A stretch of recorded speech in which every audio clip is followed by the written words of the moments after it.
ಲಕ್ಷ್ಮೀಂದ್ರಸಿಂಹಸ್ಯ ಶ್ರಿಯಂ ದಿಶತು ಮೇ ನಖಃ ಸ್ವಭಕ್ತಾಭೀಷ್ಟದಾನಾಯ ಸಮುಪಾತ್ತದಶಾಕೃತೇಃ ಯಯೈವೇದಂ ಸಚ್ಚಿನ್ನಿರುಪಮನಿಜಾನಂದನಿರತಂ ಪರಬ್ರಹ್ಮಾಪ್ಯಾದೋ ಗುಣಸಮತನೋರಾಪ್ಯ ಸೃಜತಿ ಅವತ್ಯತ್ತಿ ಪ್ರೇಷ್ಠಾನ್ ಪದಮಪಿ ನಯತ್ಯಸ್ತಯುಪದಃ ಪರಬ್ರಹ್ಮಾಣಿ ಸಾಧನ ವಿಜಯತೆ ಮಧ್ರದಿ ಸದಾ ಸ್ವಾಂತಸ್ಥಾನಂತಶಯ್ಯಾಯ ಪೂರ್ಣಜ್ಞಾನರಸಾರ್ಣಸೆ ಉತ್ತುಂಗಭಕ್ತರಂಗಾಯ ಮಧ್ವದುಗ್ಧಾಬ್ಧಯೇ ನಮಃ ಶ್ರೀಮತೋ ರಾಘವೇಂದ್ರಸ್ಯ ನಮಾಮಿ ಪದಪಂಕಜೇ ಕಾಮಿತಾಶೇಷಕಲ್ಯಾಣಕಲನಾ ಕಲ್ಪಪಾದಪೌ ವಿಷ್ಣುತೀರ್ಥಕಲ್ಪವೃಕ್ಷೋ ವಿಷ್ಣುತೀರ್ಥಶ್ಚ ಕಾಮಧುಕ್ ಚಿಂತಾಮಣಿರ್ವಿಷ್ಣುತೀರ್ಥೋ ಯತೀಂದ್ರಃ ಸರ್ವಕಾಮದಃ ತಪಸ್ವಾಧ್ಯಾಯ ಶುಶ್ರೂಷಾ ಕೃಷ್ಣಪೂಜಾರತಂ ಮುನಿಂ ವಿಶ್ವೇಶಮಿಷ್ಟದಂ ವಂದೇ ಪರಿವ್ರಾಟ್ ಚಕ್ರವರ್ತಿನಂ ಶ್ರೀಗುರುಭ್ಯೋ ನಮಃ. ಹರಿ ಓಂ. ನಿನ್ನೆ ತನಕ ಒಟ್ಟು 29 ಶ್ಲೋಕಗಳ ಚಿಂತನೆ, ಅದೇ ರೀತಿಯಾಗಿ 276 ನಾಮಗಳ ಚಿಂತನೆಯಾಗಿತ್ತು. ಇಂದು 30ನೇ ಶ್ಲೋಕ. ಓಜಸ್ತೇಜೋ ದ್ಯುತಿಧರಃ ಪ್ರಕಾಶಾತ್ಮ ಪ್ರತಾಪನಃ ರುದ್ಧಃ ಸ್ಪಷ್ಟಾಕ್ಷರಃ ಮಂತ್ರಃ ಚಂದ್ರಾಂಶು ಭಾಸ್ಕರದ್ಯುತಿಃ ಎಂಬುದಾಗಿ. ಪೂರ್ತಿ ಓಜಸ್ತೇಜೋ ದ್ಯುತಿಧರಃ ಅಂತ ಪೂರ್ತಿ ನಾಮವೇನೆ, ಅದು ಓಜಸ್ತೇಜೋ ದ್ಯುತಿಧರ ಅಂತ. ಓಜಸ್ಸು ಅಂತಂದ್ರೆ ಇನ್ನೊಬ್ಬರನ್ನ ಸೋಲಿಸುವಂತಹ ಸಾಮರ್ಥ್ಯ. ತೇಜಸ್ಸು ಅಂದ್ರೆ ನಮಗೆಲ್ಲ ಗೊತ್ತಿದೆ, ಮುಖದಲ್ಲಿರುವಂತಹ ಒಳ್ಳೆ ಕಾಂತಿ. ಆಮೇಲೆ ಪ್ರಕಾಶ, ದ್ಯುತಿ ಅಂದ್ರೆ ಇಡೀ ದೇಹದ ಪ್ರಕಾಶ ಅಂತ. ಹೀಗೆ ಓಜಸ್ಸು, ತೇಜಸ್ಸು ಮತ್ತು ದ್ಯುತಿ, ಈ ಮೂರನ್ನೂ ಹೊತ್ತಂಥವರು ಪರಮಾತ್ಮ. ಅರ್ಥಾತ್ ಮೂರು ಕೂಡ ಪರಮಾತ್ಮನಲ್ಲಿ ಪೂರ್ತಿಯಾಗಿ ಇದೆ ಅಂತ. ಹಾಗಾಗಿ ಪರಮಾತ್ಮನಿಗೆ ಓಜಸ್ತೇಜೋ ದ್ಯುತಿಧರಃ, ಓಜಸ್ಸು ಮತ್ತು ತೇಜಸ್ಸು ಮತ್ತು ಕಾಂತಿ ಪ್ರಕಾಶ ಇವರು ಪರಮಾತ್ಮನಲ್ಲಿದ್ದಾವೆ. ಹಾಗಾಗಿ ಪರಮಾತ್ಮನಿಗೆ ಓಜಸ್ತೇಜೋ ದ್ಯುತಿಧರಃ ಎಂಬುದಾಗಿ ಕರೀತಾ ಇದ್ದಾರೆ.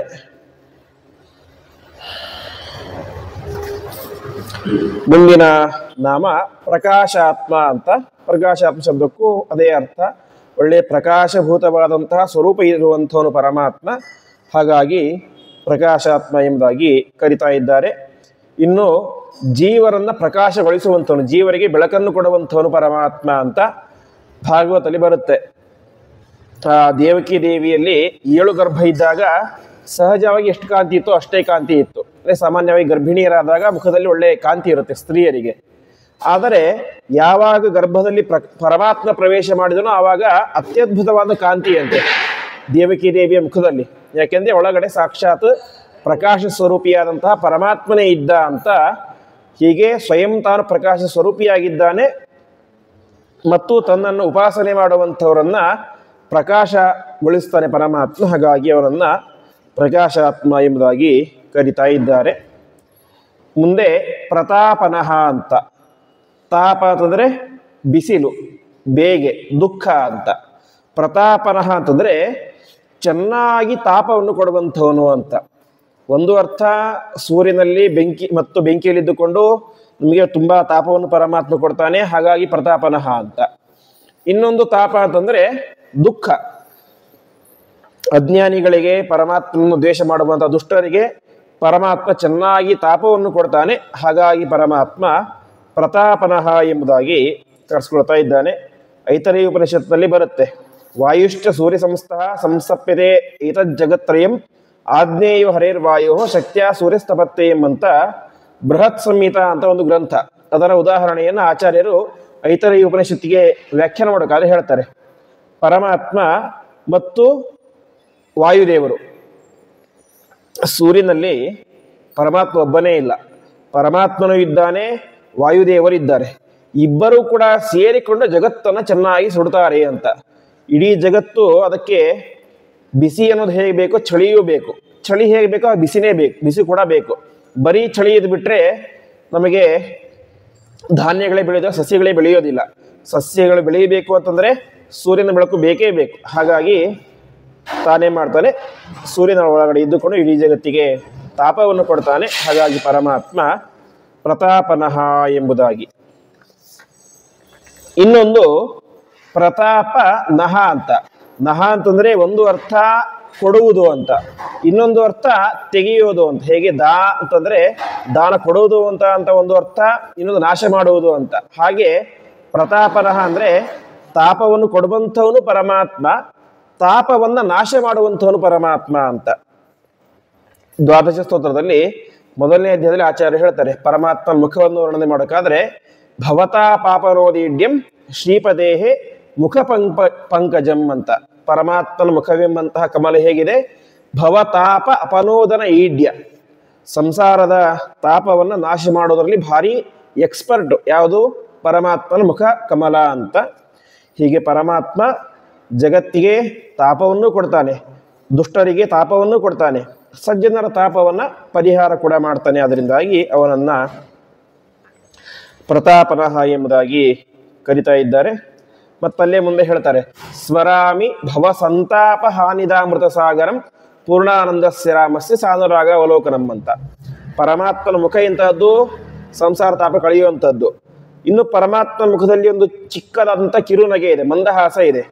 ಆ ಮಂದಹಾಸ ಎಂಥದ್ದು ಅಂದರೆ ಅದು ಕೂಡ ಭವಸಂತಾಪ ಹಾನಿದ, ಸಂಸಾರದ ತಾಪವನ್ನು ನಾಶ ಮಾಡುವಂಥದ್ದು ಪರಮಾತ್ಮನ ಭಕ್ತಿ ಪ್ರೀತಿಯಿಂದ ಕೂಡಿದಂತಹ ಒಂದು ಮಂದಹಾಸ ಎಂಬುದಾಗಿ ಹೇಳ್ತಾ ಇದ್ದಾರೆ, ನೋಟ ಅಂತ ಹೇಳ್ತಾ ಇದ್ದಾರೆ. ಹೀಗೆ ಪರಮಾತ್ಮ ನಮ್ಮೆಲ್ಲರ ತಾಪವನ್ನ ನಾಶ ಮಾಡುವಂಥವನು ಅಂತ. ಆಮೇಲೆ ವೃದ್ಧ ಅಂತ. ವೃದ್ಧ ಶಬ್ದಕ್ಕೆ ಅರ್ಥ ವೃದು ವೃದ್ಧವು ಅಂತ ಧಾತು, ಅರ್ಥಾತ್ ಪೂರ್ತಿಯಾಗಿರುವುದು ಅಂತ. ಪರಮಾತ್ಮ ಜ್ಞಾನದಿಂದ ಪೂರ್ತಿಯಾಗಿದ್ದಾನೆ, ಬಲದಿಂದ ಪೂರ್ತಿಯಾಗಿದ್ದಾನೆ, ಒಟ್ಟಿನಲ್ಲಿ ಎಲ್ಲ ಗುಣಗಳಿಂದಲೂ ಕೂಡ ವೃದ್ಧನಾದಂಥವನು, ತುಂಬಿದಂಥವನು ಪರಮಾತ್ಮ ಅಂತ ಪರಮಾತ್ಮನನ್ನ ವೃದ್ಧ ಅಂತ ಕರೀತಾ ಇದ್ದಾರೆ. ಆಮೇಲೆ ಪರಮಾತ್ಮ ಬೆಳಿತಾನೆ ಅಂತ.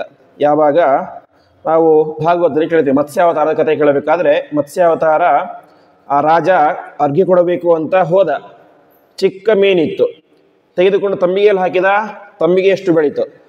ಒಂದು ಕೊಡಕ್ಕೆ ಹಾಕಿದ, ಕೊಡದಷ್ಟು ಬೆಳೀತು.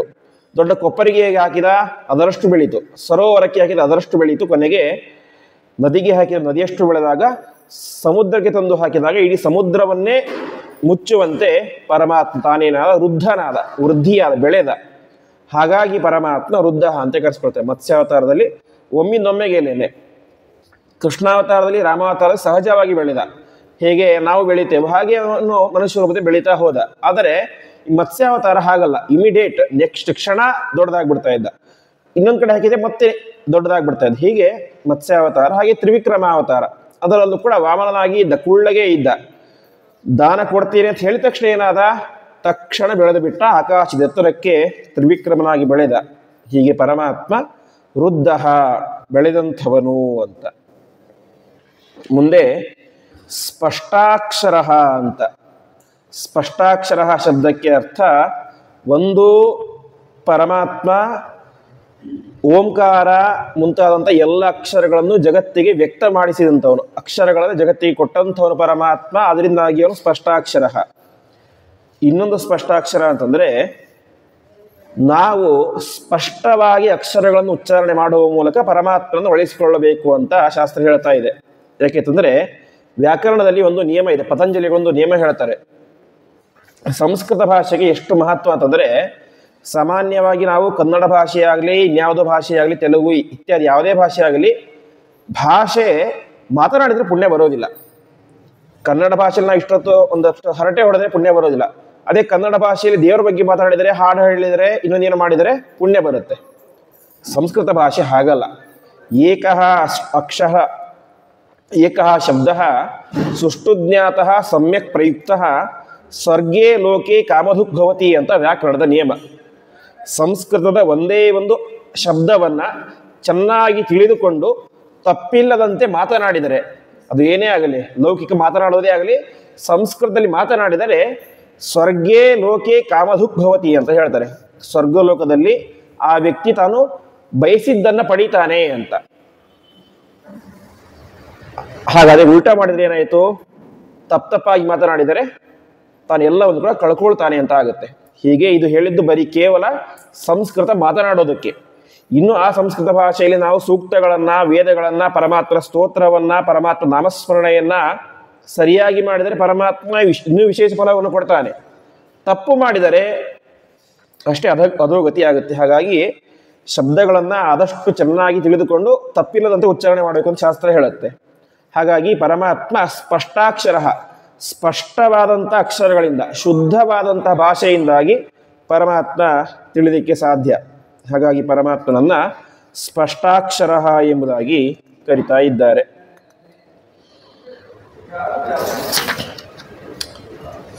ಮುಂದೆ ಮಂತ್ರ ಅಂತ ನಾವೆಲ್ಲ ಇವತ್ತು ಅನೇಕ ಸಲ ಪ್ರಯೋಗ ಮಾಡ್ತೀವಿ. ಮಂತ್ರ, ಇದು ಮಂತ್ರ, ಇದು ಮಂತ್ರ ಅಂತ.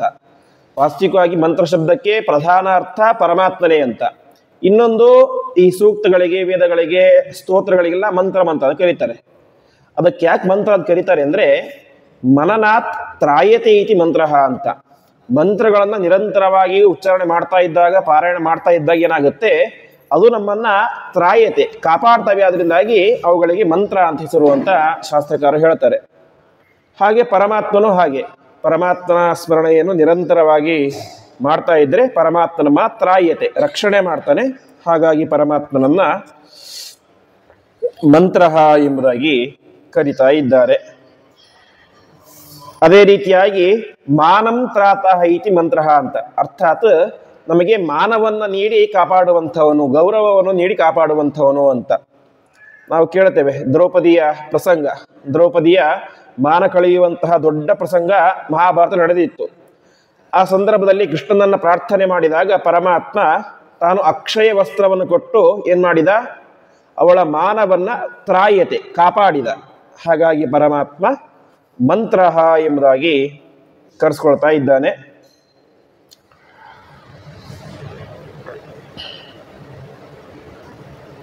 ಅದೇ ರೀತಿಯಾಗಿ ಈಶಾವಾಸ್ಯೋಪನಿಷತ್ತಿನಲ್ಲಿ ಬರುವಂತಹ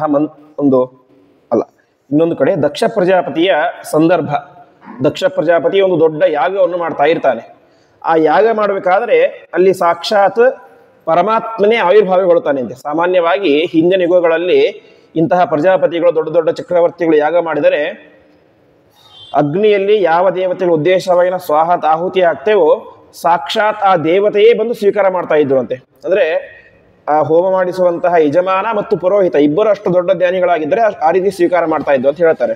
ಹಾಗೆ ದಕ್ಷ ಪ್ರಜಾಪತಿ ಒಂದು ಯಾಗವನ್ನು ಮಾಡಬೇಕಾದ್ರೆ ಅಲ್ಲಿ ಸಾಕ್ಷಾತ್ ಪರಮಾತ್ಮನೇ ಉದ್ಭವಿಸಿ ಬಂದ ಅಂತೆ. ಪರಮಾತ್ಮನೇ ಉದ್ಭವಿಸಿ ಬಂದು ತಾನು ಆಹುತಿಯನ್ನ ಸ್ವೀಕಾರ ಮಾಡ್ತಾನೆ. ಆ ಸಂದರ್ಭದಲ್ಲಿ ಹೇಳುವಂತಹ ಮಾತು ಜ್ಞಾನಿಗಳು ಪರಮಾತ್ಮನ ಕೊಂಡಾಡ್ತಾರೆ.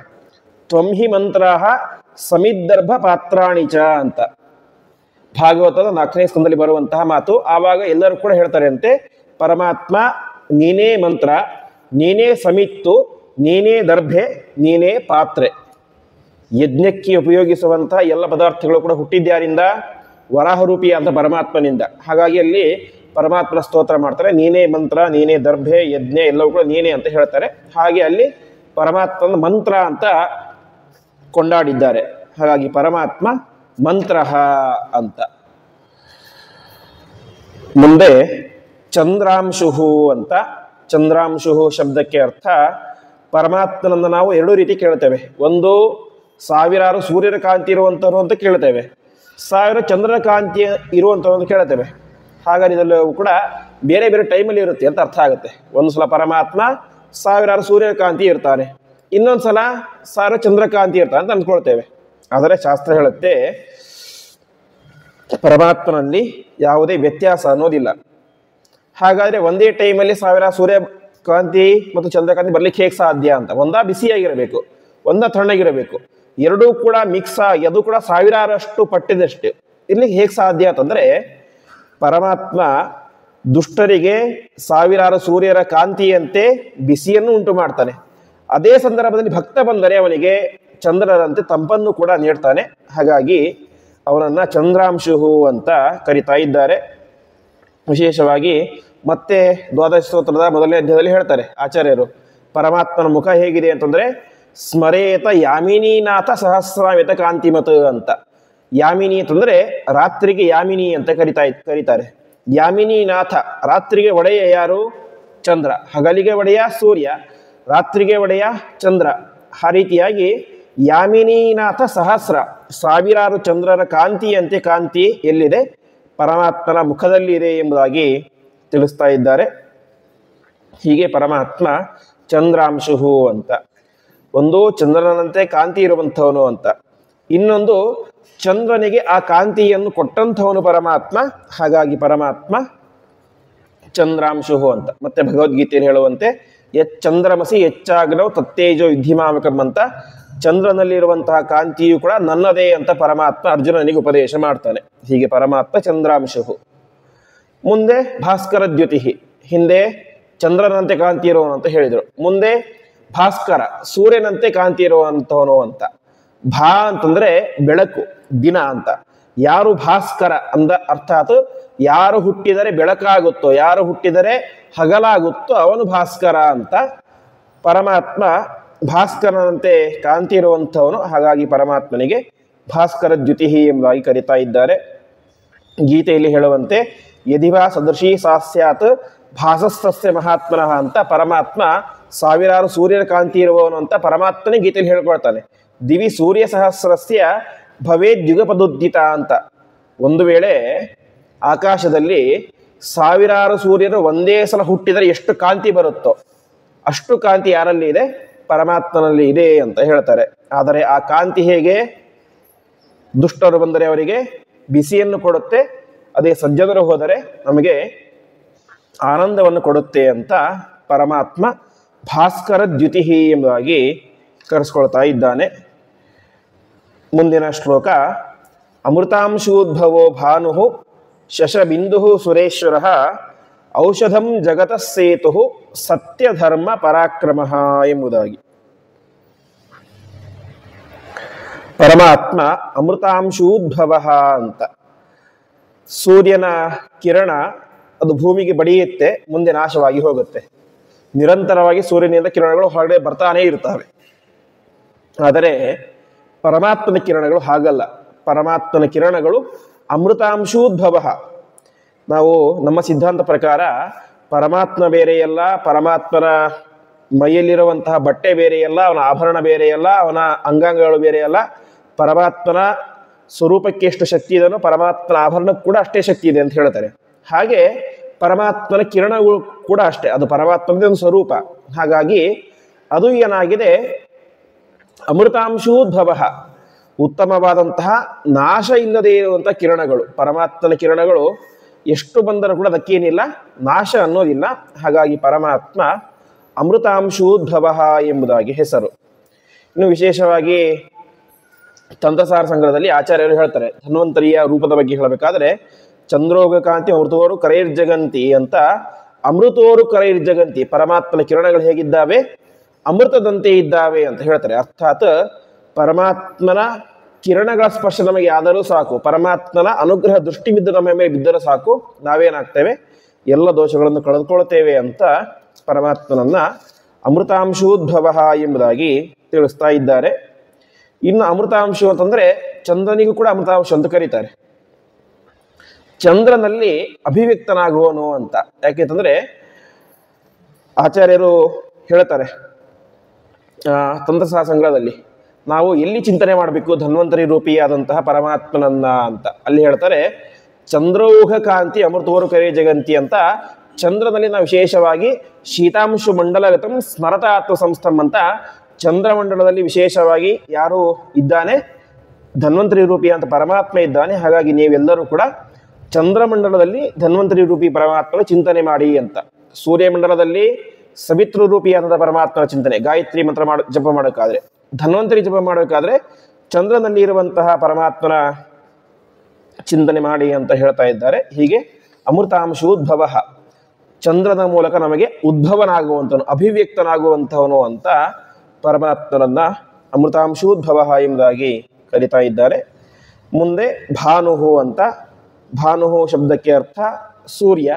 ಸೂರ್ಯನಲ್ಲಿ ಇದ್ದುಕೊಂಡು ಇಡೀ ಜಗತ್ತಿಗೆ ಪ್ರಕಾಶವನ್ನು ಪರಮಾತ್ಮ ಕೊಡ್ತಾನೆ. ಅದರಿಂದಾಗಿ ಅವನನ್ನು ಕೂಡ ಭಾನುಹು ಎಂಬುದಾಗಿ ಕರೀತಾ ಇದ್ದಾರೆ. ಇನ್ನು ಬೃಹದಾರಣ್ಯಕ ಉಪನಿಷತ್ತಿನಲ್ಲಿ ಉಪನಿಷತ್ತು ಹೇಳುತ್ತೆ, ಮನೋಮಯೋಯಂ ಪುರುಷ ಭಾಹ ಸತ್ಯ ಸಂಸ್ವಿನ್ ಹೃದಯ ಅಂತ ಎಲ್ಲರ ಹೃದಯ ಕಮಲದಲ್ಲಿ ಇದ್ದುಕೊಂಡು ಪರಮಾತ್ಮ ಅವರಿಗೆ ಬೆಳಕನ್ನು ಕೊಡ್ತಾನೆ. ಆದ್ರಿಂದಾಗಿ ಪರಮಾತ್ಮನನ್ನ ಭಾನುಹು ಅಂತ ಕರಿತಾ ಇದ್ದಾರೆ.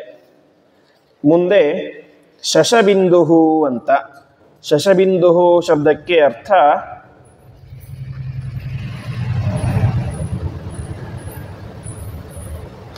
ಶಂ ಅಂತಂದ್ರೆ ಸುಖ. ರುದ್ರದೇವರಿಗೆ ಶಂಕರ ಅಂತ ಕರೀತಾರೆ. ಯಾಕೆಂದ್ರೆ ಇಡೀ ಜಗತ್ತಿಗೆ ಶಮ್ಮನ್ನ ಕರುವತಿ ಉಂಟು ಮಾಡುವಂಥವನು, ಶಂಭುಹು ಮಂಗಳವನ್ನು ಕೊಡುವಂಥವನು ಅಂತ ಕರೀತಾರೆ. ಹೀಗೆ ಶ ಅಂತಂದ್ರೆ ಮಂಗಳ ಅಂತ. ಶಶಬಿಂದುಹು ಅಂತಂದ್ರೆ ಅತಿಶಯಿತವಾದಂತಹ ಸುಖ. ಅಂದ್ರೆ ಇಲ್ಲಿ ಬರೀ ಒಂದೇ ಶ ಇಲ್ಲ, ಎರಡು ಶ ಇದೆ. ಅಂದ್ರೆ ಎಕ್ಸ್ಟ್ರೀಮ್ ಸುಖ ಅಂತ, ಅತ್ಯದ್ಭುತವಾದಂತಹ ಸುಖ ಇರುವಂಥವನು ಪರಮಾತ್ಮ. ಹಾಗಾಗಿ ಪರಮಾತ್ಮನನ್ನ ಶಶಬಿಂದುಹು ಎಂಬುದಾಗಿ ಕರೀತಾ ಇದ್ದಾರೆ. ಅಂದರೆ ಹೇಗೆ ನಾವು ಭಾರಿ ಅತ್ಯದ್ಭುತವಾಗಿತ್ತು ಅಂತ ಕೆಲವೊಂದು ಸಲ ಒಂದೊಂದೇ ಪದಗಳು ಎರಡು ಸಲ ಹೇಳ್ತೇವೆ, ಬನ್ನಿ ಬನ್ನಿ ಅಂತ ಹೇಳ್ತೇವೆ. ಅಂದ್ರೆ ಏನು, ಇಲ್ಲಿ ಜಾಸ್ತಿ ಆದರ ಇರುತ್ತೆ, ಗೌರವ ಇರುತ್ತೆ ಅಂತ. ಹಾಗೆ ಶ ಶ ಅಂತಂದ್ರೆ ಅತ್ಯದ್ಭುತವಾದಂತಹ ಸುಖ, ಯಾರಲ್ಲೂ ಇಲ್ಲದೇ ಇರುವಂತಹ ಅನಂತವಾದಂತಹ ಸುಖ ಪರಮಾತ್ಮನಲ್ಲಿದೆ ಅಂತ ಪರಮಾತ್ಮನಿಗೆ ಶಶಬಿಂದುಹು ಎಂಬುದಾಗಿ ಹೆಸರು. ಮುಂದೆ ಸುರೇಶ್ವರ ಅಂತ. ಸುರ ಅಂತಂದ್ರೆ ದೇವತೆಗಳು, ಸುರ ಅಂತಂದ್ರೆ ಸುಷ್ಟು ರಮಣ, ರ ಅಂದ್ರೆ ಸುಖ, ಸು ಅಂತಂದ್ರೆ ಉತ್ತಮವಾದ ಸುಖ ಇರುವಂಥವ್ರು ಅಂತ ಅವರಿಗೆ ಸುರ ಅಂತ ಕರೀತಾರೆ. ಆ ಎಲ್ಲ ದೇವಾನುದೇವತೆಗಳಿಗೂ ಕೂಡ ಪರಮಾತ್ಮ ಈಶ್ವರನಾಗಿದ್ದಾನೆ, ಒಡೆಯನಾಗಿದ್ದಾನೆ. ಆದ್ದರಿಂದಾಗಿ ಪರಮಾತ್ಮನನ್ನ ಸುರೇಶ್ವರ ಎಂಬುದಾಗಿ ಕರೀತಾ ಇದ್ದಾರೆ. ಮುಂದೆ ಔಷಧಂ ಅಂತ. ಔಷಧಂ ಶಬ್ದಕ್ಕೆ ಅರ್ಥ ನಮಗೆಲ್ಲ ಗೊತ್ತೇ ಇರುವಂತೆ ಉಷಧಾಹಿ ಅಂತ ಧಾತು, ನಮ್ಮೆಲ್ಲರ ರೋಗಗಳನ್ನ ದಾಹ ಮಾಡುವುದು, ಸುಟ್ಟು ಹಾಕುವುದು ಅಂತ ಔಷಧಕ್ಕೆ ಹೆಸರು. ರೋಗಗಳನ್ನ ನಾಶ ಮಾಡುವುದು ಅಂತ. ಆ ಎಲ್ಲ ಔಷಧಿಗಳ ಒಳಗಡೆಯೂ ಕೂಡ ಪರಮಾತ್ಮ ಅಂತರ್ಯಾಮಿಯಾಗಿ ಇದ್ದುಕೊಂಡು ನಮ್ಮ ರೋಗವನ್ನು ಪರಿಹಾರ ಮಾಡ್ತಾನೆ. ಹಾಗಾಗಿ ಪರಮಾತ್ಮ ಔಷಧಂ ಅಂತ ಕರೆಸ್ಕೊಳ್ತಾ ಇದ್ದಾನೆ. ಇನ್ನು ನಾವು ತಗೊಳ್ಳುವಂತಹ ಔಷಧಿ ಅದು ಆಯುರ್ವೇದಿಕ್ ಆಗಲಿ ಅಲೋಪತಿಕ್ ಆಗಲಿ ನಮ್ಮ ದೇಹದ ರೋಗವನ್ನು ಪರಿಹಾರ ಮಾಡುತ್ತೆ ಅಷ್ಟೇ. ಆದರೆ ಪರಮಾತ್ಮ ಇಂಥವನು ನಮ್ಮ ಸಂಸಾರವೆಂಬಂತಹ ರೋಗವನ್ನೇ ಪರಿಹಾರ ಮಾಡ್ತಾನೆ. ಹಾಗಾಗಿ ಪರಮಾತ್ಮನಿಗೆ ಔಷಧಂ ಎಂಬುದಾಗಿ ಹೆಸರು. ವಿಶೇಷವಾಗಿ ತೈತ್ತಿರಿ ಉಪನಿಷತ್ತಿಗೆ ರಾಯರು ಖಂಡಾರ್ಥ ಅಂತ ಬರೆದಿದ್ದಾರೆ. ಅಂದರೆ 10 ಉಪನಿಷತ್ತುಗಳಿಗೂ ರಾಯರು ವ್ಯಾಖ್ಯಾನ ಮಾಡಿದ್ದಾರೆ ಖಂಡಾರ್ಥ ಅಂತ. ಅಂದರೆ ಉಪನಿಷತ್ತಿನಲ್ಲಿರುವಂತಹ ವಾಕ್ಯಗಳಿಗೆ, ಪದಗಳಿಗೆ ಏನು ಅರ್ಥ ಅಂತ ವಿಸ್ತಾರವಾಗಿ ತಿಳಿಸ್ತಾ ಹೋಗ್ತಾರೆ. ಅಲ್ಲಿ ಅವರು ಹೇಳ್ತಾರೆ, ಇತಿ ಗುಣೇ ಓಷಾಹ ಸಂಸಾರೇ ದಕ್ಷ್ಯಮಾನಾಹ ತೇ ಧೀಯಂತೆ ಅಸ್ಮಿನ್ ಇತಿ ಔಷಧಂ ಸಂಸಾರ ದಗ್ಧಾನಾಂ ಆಶ್ರಯ ಅಂತ. ಸಂಸಾರವೆಂಬಂತಹ ಬಿಸಿಲಿನಲ್ಲಿ ಸುಟ್ಟು ಹೋದಂತಹ ವ್ಯಕ್ತಿಗಳಿಗೆ ಆಶ್ರಯನಾದಂಥವನು ಪರಮಾತ್ಮ. ಹಾಗಾಗಿ ಅವನನ್ನ ಔಷಧಂ ಅಂತ ಕರೀಬೇಕು ಅಂತ ರಾಯರು ಉಪನಿಷತ್ತಿಗೆ ವ್ಯಾಖ್ಯಾನ ಬೇಕಾದ್ರೆ ಹೇಳ್ತಾರೆ. ಹೀಗೆ ಪರಮಾತ್ಮ ಇನ್ನೊಂದು ಧನ್ವಂತರಿ ರೂಪದಿಂದಾಗಿ ಇಡೀ ಜಗತ್ತಿನ ರೋಗವನ್ನು ಪರಿಹಾರ ಮಾಡುವಂಥವನು ಅಂತ ಔಷಧಂ ಅಂತ ಕರೀತಾ ಇದ್ದಾರೆ. ಮುಂದೆ ಜಗತಸ್ಸೇತುಹು ಅಂತ. ಜಗತಸ್ಸೇತುಹು ಶಬ್ದಕ್ಕೆ ಅರ್ಥ ನಾವು ಒಂದು ಕಡೆಯಿಂದ ಇನ್ನೊಂದು ಕಡೆ ಹೋಗಬೇಕಾದ್ರೆ ಎತ್ತರದಲ್ಲಿ ಒಂದು ಆ ಪ್ರದೇಶ ಇದ್ದರೆ ಅಲ್ಲಿ ಸೇತುವೆಯನ್ನು ಕಟ್ಟಿರ್ತಾರೆ, ಬ್ರಿಡ್ಜ್ ಅನ್ನು ಕಟ್ಟಿರ್ತಾರೆ. ಇವತ್ತು ನಾವು ಫ್ಲೈಓವರ್ಗಳಂತ ನೋಡ್ತೇವೆ. ಹೀಗೆ ಒಂದು ಕಡೆ ಇನ್ನೊಂದು ಕಡೆಗೆ ಸುಲಭವಾಗಿ ಹೋಗಬೇಕು ಅಂದರೆ ಫ್ಲೈಓವರ್ಗಳು ಬೇಕು, ಸೇತುವೆ ಬೇಕು. ಇಲ್ಲದೆ ಹೋದರೆ ತುಂಬ ಕಷ್ಟಪಟ್ಟು ಎಲ್ಲ ರೌಂಡ್ ಹಾಕೊಂಡೆಲ್ಲ ಹೋಗಬೇಕು. ಹಾಗೆ ಪರಮಾತ್ಮ ಏನಾಗಿದ್ದಾನೆ, ಜಗತಸ್ಸೇತುಹು ಅಂತ, ಇಡೀ ಜಗತ್ತಿಗೆ ಮತ್ತು ಮೋಕ್ಷಕ್ಕೆ ಸೇತುವೆ ಅಂತ ಇದ್ದಾನೆ ಅಂತ. ಪರಮಾತ್ಮನ ಪಾದವನ್ನು ಹಿಡಿದುಕೊಂಡ್ರೆ ಸುಲಭವಾಗಿ ಮೋಕ್ಷಕ್ಕೆ ಹೋಗಬಹುದು. ಹಾಗಾಗಿ ಪರಮಾತ್ಮ ಜಗತಸ್ಸೇತುಹು ಎಂಬುದಾಗಿ ಕರೆಸ್ಕೊಳ್ತಾ ಇದ್ದಾನೆ. ಮುಂದೆ ಸತ್ಯ ಧರ್ಮ ಪರಾಕ್ರಮ ಅಂತ. ಸತ್ಯಧರ್ಮ ಪರಾಕ್ರಮ ಶಬ್ದಕ್ಕೆ ಅರ್ಥ ಪರಮಾತ್ಮನಲ್ಲಿರುವಂತಹ ಯಾವುದೇ ಧರ್ಮಗಳಾಗಲಿ, ಧರ್ಮ ಅಂದರೆ ಅವನ ಕ್ವಾಲಿಟಿಗಳು ಅಂತ. ಅದೇ ರೀತಿಯಾಗಿ ಪರಾಕ್ರಮ ಆಗಲಿ, ಯಾವುದೇ ಆಗಲಿ, ಯಾವುದೂ ಕೂಡ ಅದು ಸುಳ್ಳಲ್ಲ ಅಂತ. ಸುಮ್ಮನೆ ಕಾಣಿಸ್ತಾ ಇರೋದು ಅಂತ ಅರ್ಥ ಅಲ್ಲ. ಸ್ವಪ್ನದಲ್ಲಿ ನಮಗೆ ಕೆಲವೊಂದಿಷ್ಟು ಕಾಣಿಸ್ತವೆ, ಆನೆ ಕಾಣಿಸುತ್ತೆ ಸ್ವಪ್ನದಲ್ಲಿ, ಎಚ್ಚರಾಗಿ ನೋಡಿದರೆ ಯಾವ ಆನೆ ಇರೋದಿಲ್ಲ, ಏನೂ ಇರೋದಿಲ್ಲ. ಹಾಗೆ ಪರಮಾತ್ಮನ ಗುಣಗಳು ಅದು ಏನೇ ಆಗಲಿ ಅದು ಸುಳ್ಳಲ್ಲ, ಮಾಯಿಕವಾದದ್ದಲ್ಲ. ಅನೇಕ ದಾರ್ಶನಿಕರು ಪರಮಾತ್ಮನಲ್ಲಿ ಗುಣಗಳಿದ್ದಾವೆ, ಆದರೆ ಅದು ಸುಮ್ಮನೆ ಕಾಣಿಸುತ್ತೆ ಅಷ್ಟೇ. ಹೇಗೆ ಅಂತಂದರೆ ರಾತ್ರಿ ಸಂದರ್ಭದಲ್ಲಿ ಹಗ್ಗವನ್ನು ನೋಡಿ ಹಾವಂತ ಅಂದುಕೊಂಡಂತೆ ಅಂತ. ಕರೆಂಟ್ ಲೈಟ್ ಹಾಕಿದಾಗ ಏನಾಗುತ್ತೆ, ಇದು ಹಾವಲ್ಲ ಹಗ್ಗ ಅಂತ ಅನಿಸುತ್ತೆ. ಹಾಗೆ ಪರಮಾತ್ಮನಲ್ಲಿರುವಂಥ ಗುಣಗಳು ಸುಮ್ಮನೆ ಕಾಣಿಸುತ್ತೆ, ಅಷ್ಟು ನಿಜ ಅಲ್ಲ ಅಂತ ಅನೇಕ ದಾರ್ಶನಿಕರು ಹೇಳ್ತಾರೆ. ಆದರೆ ಈ ನಾಮ ಹೇಳ್ತಾ ಇದೆ ಸತ್ಯ ಧರ್ಮ ಪರಾಕ್ರಮ. ಪರಮಾತ್ಮನಲ್ಲಿರುವಂತಹ ಪ್ರತಿಯೊಂದು ಗುಣಗಳು ಕೂಡ ಏನಾಗಿದ್ದಾವೆ, ಸತ್ಯವಾಗಿದ್ದಾವೆ ಮತ್ತು ಶಾಶ್ವತವಾಗಿದ್ದಾವೆ. ನಾವು ಕೂಡ ಸತ್ಯ, ಯಾವಾಗ ಸತ್ಯ ಇವಾಗ ಸತ್ಯ, ನಾವು ಇಲ್ಲದೆ ಹೋದರೆ ನಾವು ಇಲ್ಲ ಸುಳ್ಳು ಅಂತ ಅರ್ಥ, ನಾವು ಜೀವ ಹೋದ ಮೇಲೆ.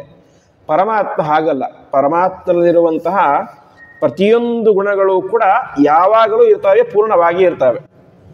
ಹಾಗಾಗಿ ಪರಮಾತ್ಮ ಸತ್ಯ ಧರ್ಮ ಪರಾಕ್ರಮ ಎಂಬುದಾಗಿ ಕರೆಸ್ಕೊಳ್ತಾ ಇದ್ದಾನೆ. ಆಚಾರ್ಯರು ಕೂಡ ಅನೇಕ ಕಡೆ ಭಾಗವತ ತಾತ್ಪರ್ಯದಲ್ಲಿ ಮತ್ತು ಮಹಾಭಾರತ ತಾತ್ಪರ್ಯದಲ್ಲಿ ಸತ್ಯ ಸ್ವಸ್ಯ ಮಹಿಮಾ, ಸತ್ಯ ವಿಷ್ಣು ಗುಣ ಸರ್ವೇ ಅಂತ ಅನೇಕ ಕಡೆ ಪರಮಾತ್ಮನ ಪ್ರತಿಯೊಂದು ಗುಣಗಳು ಕೂಡ ಸತ್ಯವಾದದ್ದು, ಶಾಶ್ವತವಾದದ್ದು ಎಂಬುದಾಗಿ ತಿಳಿಸ್ತಾ ಇದ್ದಾರೆ. ಇನ್ನು ಉಪನಿಷತ್ತಿನಲ್ಲಿ ಬರುವಂತಹ ಒಂದು ಪ್ರಾರ್ಥನೆ, ತತ್ವಂ ಪೂಷನ್ನಪಾವೃಣು ಸತ್ಯ ಧರ್ಮಾಯ ದೃಷ್ಟಯೇ ಅಂತ ಪರಮಾತ್ಮನನ್ನ ಸತ್ಯ ಧರ್ಮ ಅಂತ ಕರೆದಿದ್ದಾರೆ. ಹೀಗೆ ಪರಮಾತ್ಮ ಸತ್ಯ ಧರ್ಮ ಪರಾಕ್ರಮ ಎಂಬುದಾಗಿ ಕರೆಸ್ಕೊಳ್ತಾ ಇದ್ದಾನೆ. ಮುಂದಿನ ಶ್ಲೋಕ, ಭೂತ ಭವ್ಯ ಭವನ್ನಾಥಃ ಪವನಃ ಪಾವನೋ ನಲಃ ಕಾಮಃ ಕಾಮಕೃತ್ ಕಾಂತಃ ಕಾಮಃ ಕಾಮಪ್ರದಃ ಪ್ರಭುಃ ಅಂತ. ಭೂತ ಭವ್ಯ ಭವನ್ನಾಥ ಅಂತಂದ್ರೆ ಪಾಸ್ಟ್, ಪ್ರೆಸೆಂಟ್ ಮತ್ತು ಫ್ಯೂಚರ್. ಭೂತ ಅಂದ್ರೆ ಹಿಂದೆ ಆಗಿ ಹೋದದ್ದು, ಭವ್ಯ ಅಂದ್ರೆ ಈಗ ಆಗ್ತಾ ಇರೋದು, ಭವತ್ ಅಂದ್ರೆ ಮುಂದೆ ಆಗುವುದು. ಭೂತಕಾಲ, ಭವಿಷ್ಯತ್ ಕಾಲ, ವರ್ತಮಾನ ಕಾಲ, ಈ ಮೂರಕ್ಕೂ ಕೂಡ ಪರಮಾತ್ಮ ಏನಾಗಿದ್ದಾನೆ, ಒಡೆಯನಾಗಿದ್ದಾನೆ ಅಂತ. ಅರ್ಥಾತ್ ಪರಮಾತ್ಮ ನಮಗೆ ಹುಟ್ಟಿಸ್ಲಿಕ್ಕೆ ಮಾತ್ರ ಬೇಕು, ಪರಮಾತ್ಮ ನಮಗೆ ಬೆಳೆಸಲಿಕ್ಕೆ ಬೇಡ, ಮೋಕ್ಷಕ್ಕೆ ಬೇಡ ಅಂತ ಅರ್ಥ ಅಲ್ಲ. ಅಥವಾ ಪರಮಾತ್ಮ ನಮಗೆ ಬೆಳೆಸಲಿಕ್ಕೆ ಮಾತ್ರ ಬೇಕು, ಹುಟ್ಟಿಸ್ಲಿಕ್ಕೆ ಮೋಕ್ಷ ಕೊಡಲಿಕ್ಕೆ ಬೇಡ ಅಂತ ಅರ್ಥ ಅಲ್ಲ. ಒಟ್ಟಿನಲ್ಲಿ ಪರಮಾತ್ಮನ ಅವಶ್ಯಕತೆ ನಮಗೆ ಎಲ್ಲ ಕಾಲದಲ್ಲಿಯೂ ಇದೆ. ನಾವು ಈಗ ಏನಿದ್ದೇವೋ ಆ ಅವಸ್ಥೆಗೂ ಬೇಕು, ಹಿಂದೆಯೂ ಬೇಕು, ಮುಂದೆಯೇ ಬೇಕು. ಒಟ್ಟಿನಲ್ಲಿ ಎಲ್ಲ ಜೀವರನ್ನ ಎಲ್ಲ ಕಾಲದಲ್ಲಿ, ಮೂರು ಕಾಲಗಳಲ್ಲಿಯೂ ಕೂಡ ನೇಮನ ಮಾಡುವಂಥವನು ಪರಮಾತ್ಮ. ಹಾಗಾಗಿ ಪರಮಾತ್ಮನನ್ನ ಭೂತ ಭವ್ಯ ಭವನ್ನಾಥಃ ಎಂಬುದಾಗಿ ಕರಿತಾ ಇದ್ದಾರೆ. ಇನ್ನು ಯಾಕೆ ಬೇಕು ಪರಮಾತ್ಮ ಅಂತ, ನಾವು ಬೇಕಾದ್ರೆ ನಾವು ಊಟ ಮಾಡ್ತೇವೆ, ಹಸಿವಾದರೆ ಊಟ ಮಾಡ್ತೇವೆ, ಊಟ ಮಾಡಿಸ್ಲಿಕ್ಕೆ ಪರಮಾತ್ಮ ಬೇಕಾ?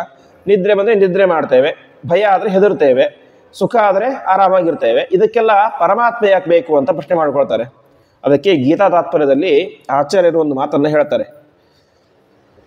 ಅಲ್ಪಶಕ್ತಿ ಅಸಾರ್ವದ್ಯಂ ಪಾರತಂತ್ರ್ಯಂ ಅಪೂರ್ಣತ ಉಪಜೀವಕತ್ವಂ ಜೀವತ್ವಂ ಈಶತ್ವಂ ತದ್ವಿಪರ್ಯಯ ಸ್ವಾಭಾವಿಕಂ ತಯೋರೇತತ್ ನಾನ್ಯಥಾ ಸ್ಯಾತ್ ಕದಚ್ಚನ ವದಂತಿ ಶಾಶ್ವತಾವೇತೌ ಅತಯೇವ ಮಹಾಜನಾಹ ಅಂತ ಹೇಳ್ತಾರೆ. ಪರಮಾತ್ಮ ಯಾಕೆ ಬೇಕು ಅಂತಂದರೆ, ನಮ್ಮಲ್ಲೇನಿದೆ ಅಲ್ಪಶಕ್ತಿ ಇದೆ, ಶಕ್ತಿ ಪೂರ್ತಿ ಇಲ್ಲ. ಅಸಾರ್ವಜ್ಞ, ನಾವೇನು ಸರ್ವಜ್ಞರಲ್ಲ. ಮತ್ತು ಪಾರತಂತ್ರ್ಯ, ನಾವು ಇನ್ನೊಬ್ಬರ ಅಧೀನ, ನಮಗಿಂತ ದೊಡ್ಡವರ ಅಧೀನ, ಮುಖ್ಯವಾಗಿ ಪರಮಾತ್ಮನ ಅಧೀನ. ಮತ್ತು ಅಪೂರ್ಣತ, ನಾವ್ಯಾರು ಕೂಡ ಪೂರ್ಣರಲ್ಲ. ಹೀಗೆ ಜೀವರಲ್ಲಿ ಅನೇಕ ರೀತಿಯಾದಂತಹ ಲೋಪದೋಷಗಳಿದ್ದಾವೆ. ಆ ಲೋಪದೋಷಗಳು ಇದ್ದಾಗ ಜೀವನವನ್ನು ಸರಿಯಾಗಿ ನಡೆಸಲಿಕ್ಕೆ ಆಗೋದಿಲ್ಲ.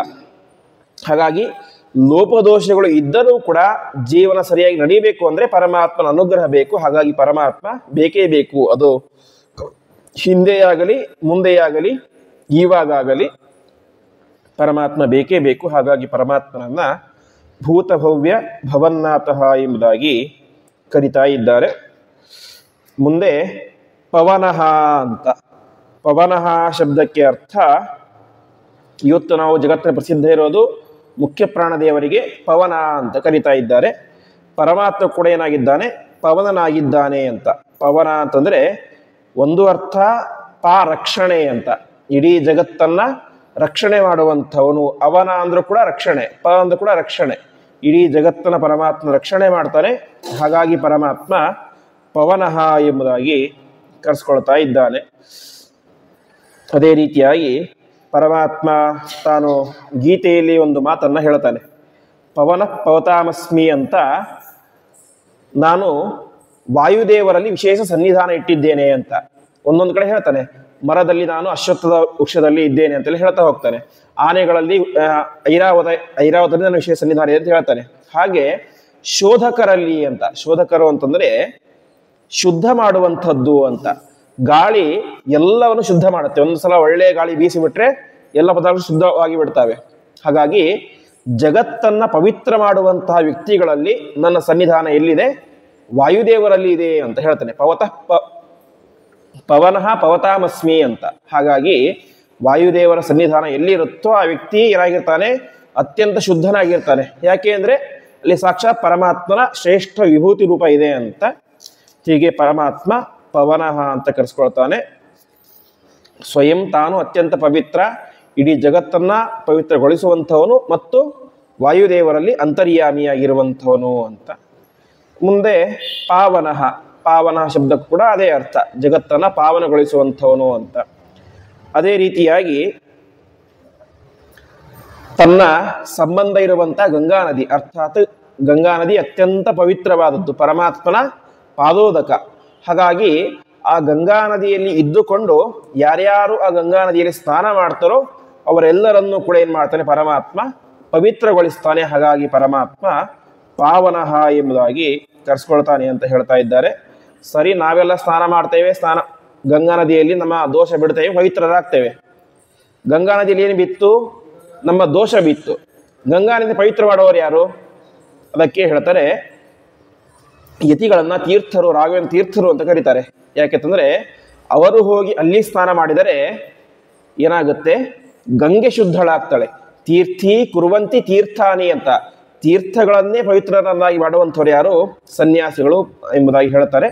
ಆ ರೀತಿಯಾಗಿ ಪಾವನಃ, ಪರಮಾತ್ಮ ಸ್ವಯಂ ತಾನು ಅತ್ಯಂತ ಪವಿತ್ರನಾದಂಥವನು. ಅದೇ ರೀತಿಯಾಗಿ ತನ್ನ ಉಪಾಸನೆ ಮಾಡುವಂತಹ ಜ್ಞಾನಿಗಳನ್ನ, ಸಾತ್ವಿಕರನ್ನ ಪಾವನಗೊಳಿಸುವಂಥವನು ಪರಮಾತ್ಮ. ಹಾಗಾಗಿ ಪರಮಾತ್ಮನನ್ನ ಪಾವನಃ ಎಂಬುದಾಗಿ ಕರಿತಾ ಇದ್ದಾರೆ. ಅದೇ ರೀತಿಯಾಗಿ ಮುಂದಿನ ನಾಮ ಅನಲಹ ಅಂತ. ಅನಲಹ ಶಬ್ದಕ್ಕೆ ಇವತ್ತು ಪ್ರಸಿದ್ಧವಾದಂತಹ ಅರ್ಥ ಬೆಂಕಿ ಅಂತ. ಪರಮಾತ್ಮ ಏನಾಗಿದ್ದಾನೆ? ಅನಲನಾಗಿದ್ದಾನೆ ಅಂತ. ಅನಲ ಅಂದ್ರೆ ಎಲ್ಲ ಚಟುವಟಿಕೆ ಕಾರ್ಯಗಳಿಗೆ ಪ್ರಧಾನ ಪ್ರೇರಕ ಅಂತ. ಪರಮಾತ್ಮನ ಒಳಗಡೆ ಇದ್ದುಕೊಂಡು ಪ್ರೇರಣೆ ಮಾಡಿದರೆ ಏನೋ ಒಂದು ಕೆಲಸ ಮಾಡ್ಲಿಕ್ಕೆ ಸಾಧ್ಯ, ಇಲ್ಲದೆ ಹೋದರೆ ಮಾಡ್ಲಿಕ್ಕೆ ಸಾಧ್ಯ ಇಲ್ಲ. ಹಾಗಾಗಿ ಪರಮಾತ್ಮ ಅನಲಹ ಎಂಬುದಾಗಿ ಕರೆಸ್ಕೊಳ್ತಾ ಇದ್ದಾನೆ. ಇನ್ನು ಅಗ್ನಿದೇವರಿಗೆ ಅನಲ ಅಂತ ಹೆಸರು. ಯಾಕೆ ಅನಲ ಅಂತ ಹೆಸರು ಅಂತಂದ್ರೆ ಅಲಂ ಬುದ್ಧಿ ಇಲ್ಲ ಅಂತ. ಅಲಂ ಅಂದ್ರೆ ಸಾಕು ಅಂತ. ಅಗ್ನಿಗೆ ನಾವು ತುಪ್ಪ ಹಾಕಿದಷ್ಟು ಅದು ಏನಾಗುತ್ತೆ? ಉರಿತಾ ಹೋಗುತ್ತೆ ಹೊರತು ಅದು ಕಡಿಮೆ ಆಗೋದಿಲ್ಲ. ಹೀಗೆ ಅಗ್ನಿಗೆ ಸಾಕು ಅನ್ನೋ ಬುದ್ಧಿ ಇಲ್ಲ ಅಂತ ಸಾಮಾನ್ಯವಾಗಿ, ಅದಕ್ಕೆ ಅನಲ ಅಂತ ಕರೀತಾರೆ. ಹಾಗೆ ಪರಮಾತ್ಮನು ಕೂಡ ಏನಿಲ್ಲ, ಸಾಕು ಅನ್ನೋ ಬುದ್ಧಿ ಇಲ್ಲ ಅಂತ. ಅರ್ಥಾತ್ ಭಕ್ತಿಯಿಂದ ಪರಮಾತ್ಮ ನಾವು ಎಷ್ಟು ಪೂಜೆ ಮಾಡಿದ್ರು ಕೂಡ ತಾನೇನ್ ಮಾಡ್ತಾನೆ? ಸ್ವೀಕಾರ ಮಾಡ್ತಾನೆ. ಹಾಗಾಗಿ ಪರಮಾತ್ಮ ಅನಲಹ ಎಂಬುದಾಗಿ ಅನಲ. ಅದೇ ರೀತಿಯಾಗಿ ಇನ್ನೊಂದು ಅನಲ ಅಂತಂದ್ರೆ ನಮಗೆಲ್ಲರಿಗೂ ಕೂಡ ಒಂದು ಕೊನೆ ಅಂತ ಇರುತ್ತೆ. ಬ್ರಹ್ಮದೇವರಿಗೂ ಕೊನೆ ಇದೆ, ವಾಯುದೇವರಿಗೂ ಕೊನೆ ಇದೆ, ನಮಗೆಲ್ಲರಿಗೂ ಕೂಡ ಅಲಂ ಕೊನೆ ಅನ್ನೋದಿದೆ. ಆದರೆ ಪರಮಾತ್ಮನಿಗೇನಿಲ್ಲ, ಅಲಂ ಅನ್ನೋದಿಲ್ಲ, ಕೊನೆ ಅನ್ನೋದಿಲ್ಲ. ಪರಮಾತ್ಮನ ರಾಮಾವತಾರ ಪೂರ್ತಿ ಆಯ್ತದ ನಾವು ಅನ್ಕೊಂಡ್ಬಿಡ್ತೇವೆ. ಆದರೆ ರಾಮರೂಪ ಇಲ್ಲಿ ಹೋಗುತ್ತೆ ನೇರವಾಗಿ, ಮತ್ತೆ ಹೋಗಿ ಮೂಲ ರೂಪದಲ್ಲಿ ಹೋಗಿ ಸೇರುತ್ತೆ ಹೊರತು ಅದು ಕೊನೆಯಾಗೋದು ಅಂತ ಅರ್ಥ ಇಲ್ಲ. ಕೊನೆಯಾಗೋದು ಅಂದ್ರೆ ನಮ್ಮ ಕಣ್ಣಿಗೆ ಕಾಣಿಸೋದಿಲ್ಲ ಅಷ್ಟೇ. ಹಾಗೆ ಪರಮಾತ್ಮನ ಯಾವುದೇ ರೂಪಗಳಿಗಾಗಲಿ ಗುಣಗಳಿಗಾಗಲಿ ಅಲಂ ಕೊನೆ ಅನ್ನೋದಿಲ್ಲ, ಸಮಾಪ್ತಿ ಅನ್ನೋದಿಲ್ಲ. ಹಾಗಾಗಿ ಪರಮಾತ್ಮ ಅನಲಹ ಎಂಬುದಾಗಿ ಕರೆಸ್ಕೊಳ್ತಾ ಇದ್ದಾನೆ. ಹಾಗೆ ಕಾಮಹ ಅಂತ. ಕಾಮಹ ಶಬ್ದಕ್ಕೆ ಅರ್ಥ ಕೆಟ್ಟ ಕಾಮನೆಗಳನ್ನು ನಾಶ ಮಾಡುವಂಥವನು. ಯಾರು ಯೋಗ್ಯರಾದಂತಹ ಜೀವಿಗಳಿರ್ತಾರೋ ಅವರ ಕೆಟ್ಟ ಕಾಮನೆಗಳನ್ನು ಪರಮಾತ್ಮ ನಾಶ ಮಾಡ್ತಾನೆ. ಹಾಗಾಗಿ ಪರಮಾತ್ಮ ಕಾಮಹ ಅಂತ ಕರೆಸ್ಕೊಳ್ತಾನೆ ಅಂತ ವಿದ್ಯಾಧಿರಾಜರು ವ್ಯಾಖ್ಯಾನ ಮಾಡಬೇಕಾದ್ರೆ ಹೇಳ್ತಾರೆ. ಅದೇ ರೀತಿಯಾಗಿ ಮುಂದೆ ಆ ಕಾಮನನ್ನು ಕೊನೆಗೆ ಸಂಹಾರ ಮಾಡುವಂಥವನು ಪರಮಾತ್ಮ. ಹಾಗಾಗಿ ಕಾಮಹ ಎಂಬುದಾಗಿ ಕರೆಸ್ಕೊಳ್ತಾ ಇದ್ದಾನೆ. ಮುಂದೆ ಕಾಮಕೃತ್ ಅಂತ.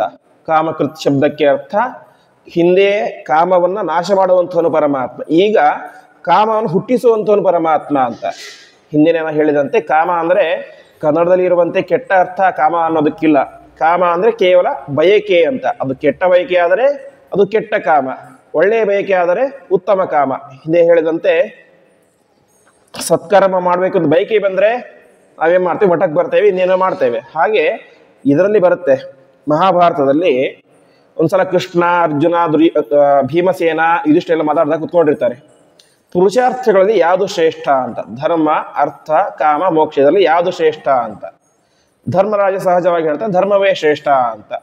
ಅರ್ಜುನ ಹೇಳ್ತಾನೆ ಅವನು ಸ್ವಲ್ಪ ಅರ್ಥ ಶ್ರೇಷ್ಠ, ದುಡ್ಡು ಶ್ರೇಷ್ಠ ಅಂತ ಹೇಳ್ತಾನೆ. ಆಮೇಲೆ ಇವ್ರು ಹೇಳ್ತಾರೆ ನಕುಲ ಸಹದೇವರು ಮೋಕ್ಷ ಶ್ರೇಷ್ಠ, ಯಾಕಂದ್ರೆ ಕೊನೆಯ ಗುರಿ ಯಾವುದು?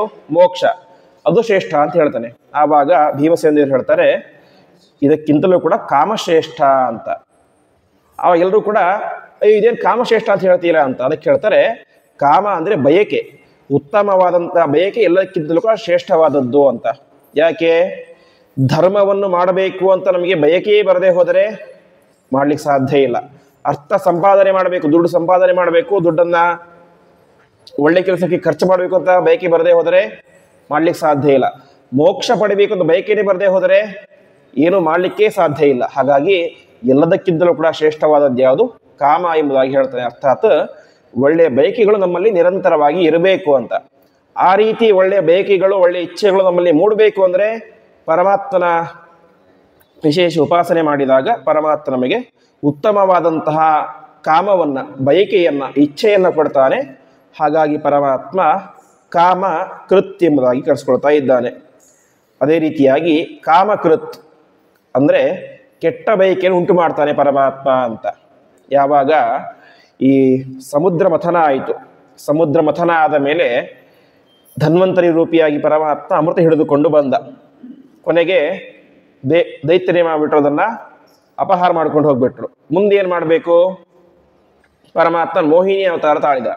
ಮೋಹಿನಿ ಅವತಾರ ತಾಳಿದಾಗ ಪರಮಾತ್ಮನ ಅದ್ಭುತವಾದಂತಹ ಒಂದು ಸ್ತ್ರೀ ರೂಪವನ್ನು ನೋಡಿ ದೈತ್ಯರಿಗೆ ಕಾಮ ಉಂಟಾಯಿತು. ಆ ಕಾಮದಿಂದಾಗಿ ಅವರೇನು ಮಾಡಿದರು?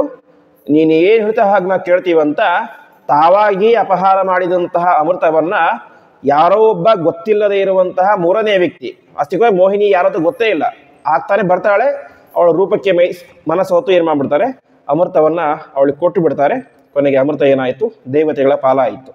ಹೀಗೆ ಕಾಮಕೃತ್, ದೈತ್ಯರಲ್ಲಿ ಆ ಸಂದರ್ಭದಲ್ಲಿ ಕಾಮವನ್ನು ಉಂಟು ಮಾಡಿದಂಥವನು ಪರಮಾತ್ಮ ಅಂತ ಪರಮಾತ್ಮನನ್ನ ಕಾಮಕೃತ್ ಎಂಬುದಾಗಿ ಕರೀತಾ ಇದ್ದಾರೆ. ಅದೇ ರೀತಿಯಾಗಿ ಕೃತ್ ಶಬ್ದಕ್ಕೆ ಒಂದು ಅರ್ಥ ಉಂಟು ಮಾಡೋದು, ಕ್ರಿಯೇಟ್ ಮಾಡೋದು ಅಂತ ಒಂದು ಅರ್ಥ. ಇನ್ನೊಂದು ಕೃಂತತಿ, ಡೆಸ್ಟ್ರಾಯ್ ಮಾಡೋದು, ನಾಶ ಮಾಡೋದು ಅಂತ. ಕೆಟ್ಟ ಕಾಮನೆಗಳನ್ನು ಪರಮಾತ್ಮ ನಾಶ ಮಾಡ್ತಾನೆ. ಹಾಗಾಗಿ ಪರಮಾತ್ಮ ಕಾಮಕೃತ್ ಅಂತ. ಇನ್ನೊಂದು ಕಾಮನನ್ನು ಹುಟ್ಟಿಸಿದಂಥವನು ಪರಮಾತ್ಮ. ಅದೇ ರೀತಿ ಕಾಮನೆ ಮುಂದೇನಾದ? ಕೃಷ್ಣ ರುಕ್ಮಿಣಿಯರಲ್ಲಿ ಪ್ರದ್ಯುಮ್ನಾಗಿ ಅವತಾರ ಮಾಡಿದ. ಹೀಗೆ ಕಾಮನನ್ನ ಪ್ರದ್ಯುಮ್ನನ್ನಾಗಿ ಹುಟ್ಟಿಸಿದಂಥವನು ಪರಮಾತ್ಮ. ಹಾಗಾಗಿ ಪರಮಾತ್ಮ ಕಾಮಕೃತ್ ಎಂಬುದಾಗಿ ಕರೆಸ್ಕೊಳ್ತಾ ಇದ್ದಾನೆ. ಮುಂದೆ ಕಾಂತಃ ಅಂತ. ಕಾಂತಃ ಶಬ್ದಕ್ಕೆ ಅರ್ಥ ಕಮು ಕಾಂತವು ಅಂತ ಧಾತು. ಅಂದರೆ ಯಾವುದನ್ನು ನಾವು ತುಂಬ ಪ್ರೀತಿಸ್ತೇವೋ ಅದಕ್ಕೆ ಕಾಂತ ಅಂತ ಕರೀತಾರೆ. ಅದಕ್ಕೆ ಸಂಸ್ಕೃತದಲ್ಲಿ ಹೆಂಡತಿಗೆ ಕಾಂತ ಅಂತ ಕರೀತಾರೆ. ಯಾಕಂದರೆ ಗಂಡನಿಗೆ ತುಂಬ ಪ್ರೀತಿ ಪಾತ್ರಳಾದವಳು ಅಂತ. ಪರಮಾತ್ಮ ಏನಾಗಿರಬೇಕು? ವಾಸ್ತವಿಕವಾಗಿ ನಮಗೆಲ್ಲರಿಗೂ ಕೂಡ ಕಾಂತನಾಗಿರಬೇಕು, ಅತ್ಯಂತ ಪ್ರೀತಿ ಪಾತ್ರನಾಗಿರಬೇಕು. ಆಚಾರ್ಯರು ತಾತ್ಪರ್ಯದಲ್ಲಿ ಹೇಳುವಂತೆ ಹೆಂಡತಿ ಗಂಡದಲ್ಲಿ ಮಾಡುವಂತಹ ಪ್ರೀತಿ, ಗಂಡ ಹೆಂಡತಿಯಲ್ಲಿ ಮಾಡುವಂತಹ ಪ್ರೀತಿ, ಅದೇ ರೀತಿ ತನ್ನ ಬಂಧು ಬಾಂಧವರಲ್ಲಿ ಮಾಡುವಂಥ ಪ್ರೀತಿ, ಆ ಎಲ್ಲ ಪ್ರೀತಿಗಿಂತಲೂ ಕೂಡ ಹೆಚ್ಚಿನ ಪ್ರೀತಿಯನ್ನು ಯಾರಲ್ಲಿ ಮಾಡಬೇಕು? ಪರಮಾತ್ಮನಲ್ಲಿ ಮಾಡಬೇಕು. ಸ್ನೇಹವನ್ನು ಪರಮಾತ್ಮನಲ್ಲಿ ಮಾಡಬೇಕು. ಅದೇ ಭಕ್ತಿ ಅಂತ ಹೇಳ್ತಾರೆ. ಹಾಗಾಗಿ ಪರಮಾತ್ಮ ಏನಾಗಿರಬೇಕು? ನಮಗೆ ಅತ್ಯಂತ ಪ್ರೀತಿ ಪಾತ್ರರಾದ ವ್ಯಕ್ತಿ ಆಗಬೇಕು. ಅದೇ ನಮಗಾಗಿಲ್ಲ, ನಮ್ಮ ದುಡ್ಡ ಇವ ಅಷ್ಟೇ ಅದು. ಹಾಗಾಗಿ ಪರಮಾತ್ಮ ಅಂತ ಕರೆಸ್ಕೊಳ್ತಾನೆ ಕಾಂತಃ, ಅತ್ಯಂತ ಪ್ರೀತಿ ಪಾತ್ರನಾದಂಥವನು ಅಂತ. ನಮಗಾಗಿಲ್ಲ, ಅದೇ ದೊಡ್ಡ ದೊಡ್ಡ ಜ್ಞಾನಿಗಳಿಗೆ, ಋಷಿಮುನಿಗಳಿಗೆ ಪರಮಾತ್ಮೇನು ಅತ್ಯಂತ ಪ್ರೀತಿ ಪಾತ್ರ. ಎಲ್ಲವನ್ನು ಕೂಡ ಅವರು ತ್ಯಾಗ ಮಾಡಿ ಪರಮಾತ್ಮನನ್ನೇ ಹೊಂದಬೇಕು ಅಂತ ವಿಶೇಷವಾಗಿ ಪರಮಾತ್ಮನ ಉಪಾಸನೆಯನ್ನು ಮಾಡ್ತಾರೆ. ಹಾಗಾಗಿ ಪರಮಾತ್ಮ ಕಾಂತಃ ಎಂಬುದಾಗಿ ಕರೆಸ್ಕೊಳ್ತಾ ಇದ್ದಾನೆ. ಅದೇ ರೀತಿಯಾಗಿ ಬೃಹದಾರಣ್ಯಕ ಉಪನಿಷತ್ತಿಗೆ ಆಚಾರ್ಯ ವ್ಯಾಖ್ಯಾನ ಮಾಡೋಕೆ ಹೇಳ್ತಾರೆ, ವಿಷ್ಣೋರಿಚ್ಛಾಬಲೇನೈವ ಸ್ವಯಂ ಚ ಸ್ವಪ್ರಿಯೋ ಭವೇತ್ ಅಂತ. ಸರಿ, ಪರಮಾತ್ಮ ನಮಗೆ ಪ್ರೀತಿ ಪಾತ್ರ ಅಥವಾ ವ್ಯಸ್ತು ಆಗಬೇಕು ಅಂತ ನಾವು ಅನ್ಕೊಳ್ತೇವೆ. ಯಾವಾಗ ಆಗ್ತಾನೆ? ನಾವು ಅನ್ಕೊಂಡ್ರೆ ಆಗುತ್ತೆ ಅಂತಂದರೆ ಆಚಾರ್ಯ ಹೇಳ್ತಾರೆ ವಿಷ್ಣೋಹೋ ಇಚ್ಛಾಬಲೇನೇವ ಅಂತ. ಅಂದರೆ ಪರಮಾತ್ಮನಿಗೆ ಇಚ್ಛೆ ಆಗಬೇಕು ಅಂತೆ. ಏನು ಅಂತ? ನಾನು ಇವನಿಗೆ ಅತ್ಯಂತ ಪ್ರೀತಿ ಪಾತ್ರರಾದಂತಹ ವ್ಯಕ್ತಿ ಆಗಬೇಕು ಅಂತ ಪರಮಾತ್ಮನಿಗೆ ಇಚ್ಛೆ ಬಂದರೆ ಅವಾಗ ಏನಾಗ್ತದೆ, ಪರಮಾತ್ಮ ನಮಗೆ ಪ್ರೀತಿ ಪಾತ್ರ ಅಂತ ವ್ಯಕ್ತಿ ಆಗ್ತಾನೆ. ಅದೇ ರೀತಿ ಉಪನಿಷತ್ತು ಹೇಳುವಂತೆ ಪರಮಾತ್ಮ ನಮಗೆ ಗೋಚರನಾಗಬೇಕು ಅಂತ ಕೂತ್ಕೊಂಡ್ರೆ ಆಗೋದಿಲ್ಲ. ಅವನು ಯಮೈವೇಶರುಣತೆ ತೇನ ಲಭ್ಯ ತಸ್ಸೇಷಾತ್ಮ ಇರುಣತೆ ತನುಂಸಾಮ್ ಅಂತ ಪರಮಾತ್ಮನಿಗೆ ಇಚ್ಛೆ ಬರಬೇಕು. ಇವನು ನನ್ನ ನಿಜವಾದಂಥ ಭಕ್ತ, ಇವನ ಭಕ್ತಿಯಲ್ಲಿ ಏನಿಲ್ಲ ಕಾಪಟ್ಯ ಅನ್ನೋದಿಲ್ಲ, ವ್ಯಾಪಾರ ಬುದ್ಧಿ ಅನ್ನೋದಿಲ್ಲ. ನನ್ನ ಹತ್ರ ಬಂದು ಅದನ್ನು ಕೊಡು, ನಾನಿಗೆ ಒಂದು ಅಭಿಷೇಕ ಮಾಡಿಸ್ತೇನೆ ಅಂತ ಕೇಳೋದು ಏನಾಗುತ್ತೆ, ವ್ಯಾಪಾರ ಆಗಿಸ್ತೆ. ಪ್ರಹ್ಲಾದ ರಾಜರು ಹೇಳ್ತಾರೆ, ನವೈ ಭೃತ್ಯ ಸವೈ ವಣಿಕ್ ಅಂತ. ಅವನು ನಿನ್ನ ಸೇವಕನಲ್ಲ, ನಿನ್ನ ಭಕ್ತನಲ್ಲ, ಅವನು ಏನಾಗಿದ್ದಾನೆ, ವಣಿಕ್ ವ್ಯಾಪಾರಿಯಾಗಿದ್ದಾನೆ ಅಂತ ಹೇಳ್ತಾರೆ. ಇವರು ಹೇಳ್ತಾರೆ ನರಸಿಂಹದೇವರು, ನಿನಗೇನು ಬೇಕು ಕೇಳಿ ಎಲ್ಲ ಕೊಡ್ತೇನೆ ಅಂತ. ಅವಾಗ ಹೇಳ್ತಾರೆ ಪ್ರಹ್ಲಾದರಾಜು, ನಿನ್ನಂತಹ ದೊಡ್ಡ ದೈವ ಕಣ್ಣ ಮುಂದೆ ಬಂದು ನಿಂತಿರಬೇಕಾದ್ರೆ, ನನಗೋಸ್ಕರ ಬಂದಿರಬೇಕಾದ್ರೆ ಅದನ್ನು ಕೊಡು ಇದನ್ನು ಕೊಡು ಅಂತ ಕೇಳಿ ನಾನು ನಿನ್ನ ಸೇವಕನಾಗೋದಿಲ್ಲ, ವ್ಯಾಪಾರಿ ಆಗ್ತೇನೆ ಅಂತ ಹೇಳ್ತಾರೆ. ಹಾಗಾಗಿ ಪರಮಾತ್ಮ ತಾನು ಇಚ್ಛೆ ಪಟ್ಟರೆ ನಮಗೆ ಅವನ ಮೇಲೆ ಪ್ರೀತಿ ಬರುವಂತೆ ಮಾಡ್ತಾನೆ. ಅದಕ್ಕೋಸ್ಕರ ನಾವೇ ಮಾಡಬೇಕು, ಪ್ರಯತ್ನವನ್ನಂತೂ ಮಾಡಲೇಬೇಕು. ಹಾಗಾಗಿ ಪರಮಾತ್ಮ ಕಾಂತಃ ಎಂಬುದಾಗಿ ಕರೆಸ್ಕೊಳ್ತಾ ಇದ್ದಾನೆ. ಇನ್ನು ಸುಮಧ್ವ ವಿಜಯ ಅದರ ಮೊದಲ ಪದ್ಯ ಶುರುವಾಗೋದೇನು, ಕಾಂತಾಯ ಕಲ್ಯಾಣ ಗುಣೈಕಧಾಮ್ನಿ ಅಂತಲೇ ಶುರುವಾಗುತ್ತೆ. ಹೀಗೆ ಪರಮಾತ್ಮ ಕಾಂತನಾದಂಥವನು ಅಂತ ಅವನನ್ನು ತಿಳಿಸ್ತಾ ಇದ್ದಾರೆ. ಮುಂದೆ ಪರಮಾತ್ಮನೇ ಕಾಮಃ ಅಂತ.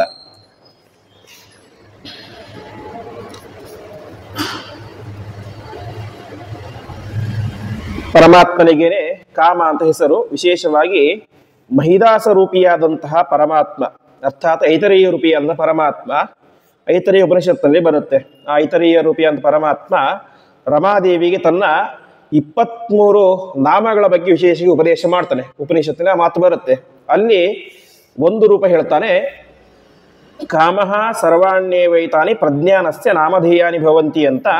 ನನ್ನ 23 ವಿಶೇಷ ಹೆಸರುಗಳಲ್ಲಿ ಕಾಮ ಅನ್ನೋದು ಕೂಡ ಒಂದು ಹೆಸರು ಅಂತ ಅಲ್ಲಿ ಹೇಳ್ತಾರೆ ಪರಮಾತ್ಮ. ಹೀಗಾಗಿ ಪರಮಾತ್ಮ ಕಾಮಃ ಎಂಬುದಾಗಿ ಕರೆಸ್ಕೊಳ್ತಾ ಇದ್ದಾನೆ.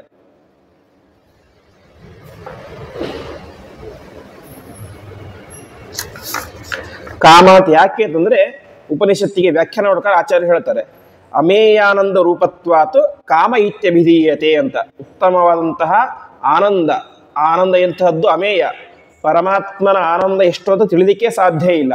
ಹಾಗಾಗಿ ಪರಮಾತ್ಮ ಕಾಮ ಅಂತ ಕರೆಸ್ಕೊಳ್ತಾನೆ ಅಂತ ಉಪನಿಷತ್ತಿಗೆ ವ್ಯಾಖ್ಯಾನ ಮಾಡಬೇಕಾದ್ರೆ ಆಚಾರ್ಯರು ಕೂಡ ಹೇಳ್ತಾರೆ. ಹೀಗೆ ಪರಮಾತ್ಮ ಕಾಮಃ ಎಂಬುದಾಗಿ ಕರೆಸ್ಕೊಳ್ತಾ ಇದ್ದಾನೆ. ಇನ್ನು ಕಾಮದಲ್ಲಿ ಅಂತರ್ಯಾಮಿಯಾಗಿರುವಂಥವನು ಪರಮಾತ್ಮ. ಅವನ ಮೂಲಕ ಕಾಮವನ್ನ ಜಗತ್ತಿಗೆ ಕೊಟ್ಟು ಸಂತಾನ ಉತ್ಪತ್ತಿಯಾಗುವಂತೆ ಅನುಗ್ರಹ ಮಾಡುವಂಥವನು ಪರಮಾತ್ಮ. ಹೀಗೆ ಪರಮಾತ್ಮ ಕಾಮಃ ಎಂಬುದಾಗಿ ಕರೆಸ್ಕೊಳ್ತಾ ಇದ್ದಾನೆ. ಮುಂದೆ ಕಾಮಪ್ರದಃ. ಕಾಮಪ್ರದಃ ಅಂತಂದ್ರೆ ಬೇಡಿದಂತಹ ಅಭೀಷ್ಟಗಳನ್ನು ಕೊಡುವಂಥವನು ಭಕ್ತರಿಗೆ. ಹಾಗಾಗಿ ಪರಮಾತ್ಮ ಕಾಮಪ್ರದಃ ಎಂಬುದಾಗಿ ಕರೆಸ್ಕೊಳ್ತಾನೆ. ಇನ್ನೊಂದು ಅರ್ಥ ಹಿಂದಿನ ಹೇಳಿದಂತೆ ದಹ ಅನ್ನೋದಕ್ಕೆ ಕೊಡುವುದು ಅಂತನೋ ಅರ್ಥ, ನಾಶ ಮಾಡೋದು ಅಂತನೋ ಅರ್ಥ. ಅಜ್ಞಾನಿಗಳ, ಅಯೋಗ್ಯರ, ದುಷ್ಟರ ಕಾಮನೆಗಳನ್ನು ಪರಮಾತ್ಮ ನಾಶವೂ ಮಾಡ್ತಾನೆ. ಹಾಗಾಗಿ ಪರಮಾತ್ಮ ಕಾಮಪ್ರದಃ ಅಂತ. ದುರ್ಯೋಧನಿಗೆ ಏನು ಆಸೆ ಇತ್ತು, ತಾನು ಇಡೀ ಜಗತ್ತಿನ ದೊಡ್ಡ ಚಕ್ರವರ್ತಿಯಾಗಿ ಬರೀಬೇಕು ಅಂತ ಆಸೆ ಇತ್ತು. ಏನು ಮಾಡಿದ, 14 ವರ್ಷ ರಾಜ್ಯ ಕೊಟ್ಟ, ಆಮೇಲೆ ಸಂಪೂರ್ಣ ನಾಶ ಮಾಡಿಬಿಟ್ಟ. ಹೀಗೆ ಕೆಟ್ಟ ವ್ಯಕ್ತಿಗಳ ಕಾಮನೆಯನ್ನು ನಾಶ ಮಾಡ್ತಾನೆ. ಬಲಿ ಚಕ್ರವರ್ತಿ ಅದೇ ಸಂದರ್ಭದಲ್ಲಿ ನಾನು ಇಂದ್ರನಾಗಬೇಕು ಅಂತ ಬಯಸಿದ, ಆದರೆ ಅವನಿಗೆ ಯೋಗ್ಯತೆ ಇರಲಿಲ್ಲ. ಮುಂದಿನ ಕಲ್ಪದಲ್ಲಿ ಆಗುವಂಥ ಯೋಗ್ಯತೆ ಇತ್ತು. ಹಾಗಾಗಿ ತಾನೇನು ಮಾಡಿದ, ಅವನ ಸಂಪತ್ತನ್ನು ಅಪಹಾರ ಮಾಡಿ, ಅವನ ನಿಗ್ರಹವನ್ನು ಮಾಡಿ, ಅವನ ಕಾಮನೆಯನ್ನು ನಾಶ ಮಾಡಿದ. ಹೀಗೆ ಅನೇಕ ಕಡೆ ಕೇಳ್ತೇವೆ. ರಾವಣನಿಗೆ ನಾನು ಸಾಯಲೇಬಾರ್ದು ಅಂತಿತ್ತು, ಹಿರಣ್ಯಕಶಿಪು ನಾನು ಸಾಯಲೇಬಾರ್ದು ಅಂತ ಏನೇನೋ ವರ ಕೇಳಿಬಿಟ್ಟಿದ್ದ. ಪರಮಾತ್ಮ ಏನು ಮಾಡಿದ, ಅವನಿಗಿದ್ದಂತಹ ಕೆಟ್ಟ ಬಯಕೆ, ಸಾಯಲೇಬಾರ್ದು ಅನ್ನೋಂಥ ಬಯಕೆ ಬ್ರಹ್ಮದೇವರಿಗೆ ಇರ್ಲಿಕ್ಕೆ ಸಾಧ್ಯ ಇಲ್ಲ ಅಂತ ಬಯಕೆ. ಅಂಥದ್ರಲ್ಲಿ ಏನೋ ಸಾಮಾನ್ಯ ಒಬ್ಬ ವ್ಯಕ್ತಿ ನಾನು ಸಾಯಬಾರ್ದು ಅಂತ ವರ ಪಡೆದುಕೊಂಡ್ರೆ ಪರಮಾತ್ಮ ಏನು ಮಾಡಿದ, ತಾನೇ ಅವತಾರ ಮಾಡಿ ಬಂದು ಅದನ್ನು ನಾಶ ಮಾಡಿದ ಅಂತ ಪರಮಾತ್ಮ ಕಾಮಪ್ರದಃ ಎಂಬುದಾಗಿ ಕರೆಸ್ಕೊಳ್ತಾ ಇದ್ದಾನೆ. ಮುಂದೆ ಪ್ರಭುಹು ಅಂತ. ಪ್ರಭುಹು ಶಬ್ದಕ್ಕೆ ಅರ್ಥ ಸತತವಾಗಿ ಪ್ರಭವತಿ, ಎಲ್ಲವನ್ನೂ ಕೂಡ ಮಾಡುವಂತಹ ಸಾಮರ್ಥ್ಯ ಇರುವಂಥವನು ಅಂತ. ಹಾಗಾಗಿ ಪರಮಾತ್ಮನ ಪ್ರಭುಹು ಅಂತ ಕರೆಸ್ಕೊಳ್ತಾನೆ. ಇನ್ನೊಂದು ಪ್ರಕರ್ಷೇಣ ಭವತಿ, ವಿಶಿಷ್ಟವಾಗಿ ಪರಮಾತ್ಮ ಅವತಾರ ಮಾಡ್ತಾನೆ ಅಂತ. ವಿಶಿಷ್ಟವಾಗಿ ಅವತಾರ ಅಂದರೆ ನಾವು ನರಸಿಂಹಾವತಾರ ಕೇಳ್ತೇವೆ. ಸಾಮಾನ್ಯವಾಗಿ ರಾಮಾವತಾರ, ಕೃಷ್ಣಾವತಾರ ತಾಯಿ ಗರ್ಭದಿಂದ ಬಂದಂತೆ ನಮಗೆ ಕಾಣಿಸುತ್ತೆ. ಆದರೆ ನರಸಿಂಹಾವತಾರ ಆಗಲ್ಲ, ತಕ್ಷಣದಲ್ಲಿ ಊಹೆ ಮಾಡಲಿಕ್ಕೇ ಸಾಧ್ಯ ಇಲ್ಲದೆ ಇರುವಂತೆ ಕಂಬದ ಮೂಲಕ ಅವತಾರ ಮಾಡಿದ. ಹೀಗೆ ಪರಮಾತ್ಮ ಪ್ರಭವತಿ ಅನೇಕ ರೀತಿಯಾಗಿ ಅವತಾರ ಮಾಡ್ತಾನೆ ಮತ್ತು ವಿಶಿಷ್ಟವಾಗಿ ಅವತಾರ ಮಾಡ್ತಾನೆ. ಅದರಿಂದಾಗಿ ಪರಮಾತ್ಮನನ್ನ ಪ್ರಭು ಅಂತ ಕರೀತಾ ಇದ್ದಾರೆ. ಇನ್ನು ಪ್ರಭು ಶಬ್ದಕ್ಕೆ ಸರ್ವಜ್ಞ ಅಂತ ಅರ್ಥ ಇದೆ. ಹೀಗೆ ಅನೇಕ ರೀತಿಯಾದ ಅರ್ಥಗಳು ಪ್ರಭು ಶಬ್ದಕ್ಕೆ ಇದ್ದಾವೆ.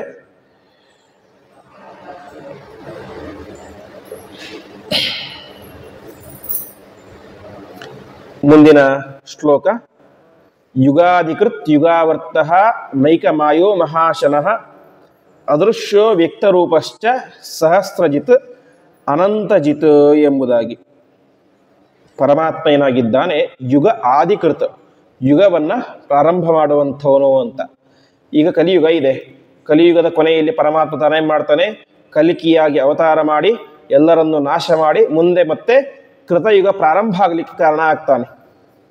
ದಾಸಸ್ತೋತ್ರದಲ್ಲಿ ಕೇಳ್ತೇವೆ, ಧರ್ಮ ವಿವರ್ಧನ ಮೂಲ ಯುಗಾದೇ ಅಂತ. ಯುಗಕ್ಕೆ ಕಾರಣವಾದಂಥವನು ನೀನು ಅಂತ ಪರಮಾತ್ಮ ಯುಗಾದಿ ಕೃತ್ಯ ಎಂಬುದಾಗಿ ಕರೆಸ್ಕೊಳ್ತಾ ಇದ್ದಾನೆ. ಇನ್ನು ಯುಗ ಅಂತಂದ್ರೆ ಒಂದು ಅರ್ಥ ಈ ತ್ರೇತಾಯುಗ ಕಲಿಯುಗ ಅಂತೆಲ್ಲ ಒಂದು ಅರ್ಥ, ಇನ್ನೊಂದು ಅರ್ಥ ಯುಗ ಅಂದ್ರೆ ಜೋಡಿ ಅಂತ. ಯುಗಾಧಿಕೃತ್ ಅಂತಂದ್ರೆ ಆದಿ ಜೋಡಿಯನ್ನ ಸೃಷ್ಟಿಸಿದಂಥವನು ಪರಮಾತ್ಮ ಅಂತ. ಆದಿ ಜೋಡಿ ಅಂದ್ರೆ ಯಾರು? ಬ್ರಹ್ಮದೇವರು ಮತ್ತು ಸರಸ್ವತಿ ದೇವಿ.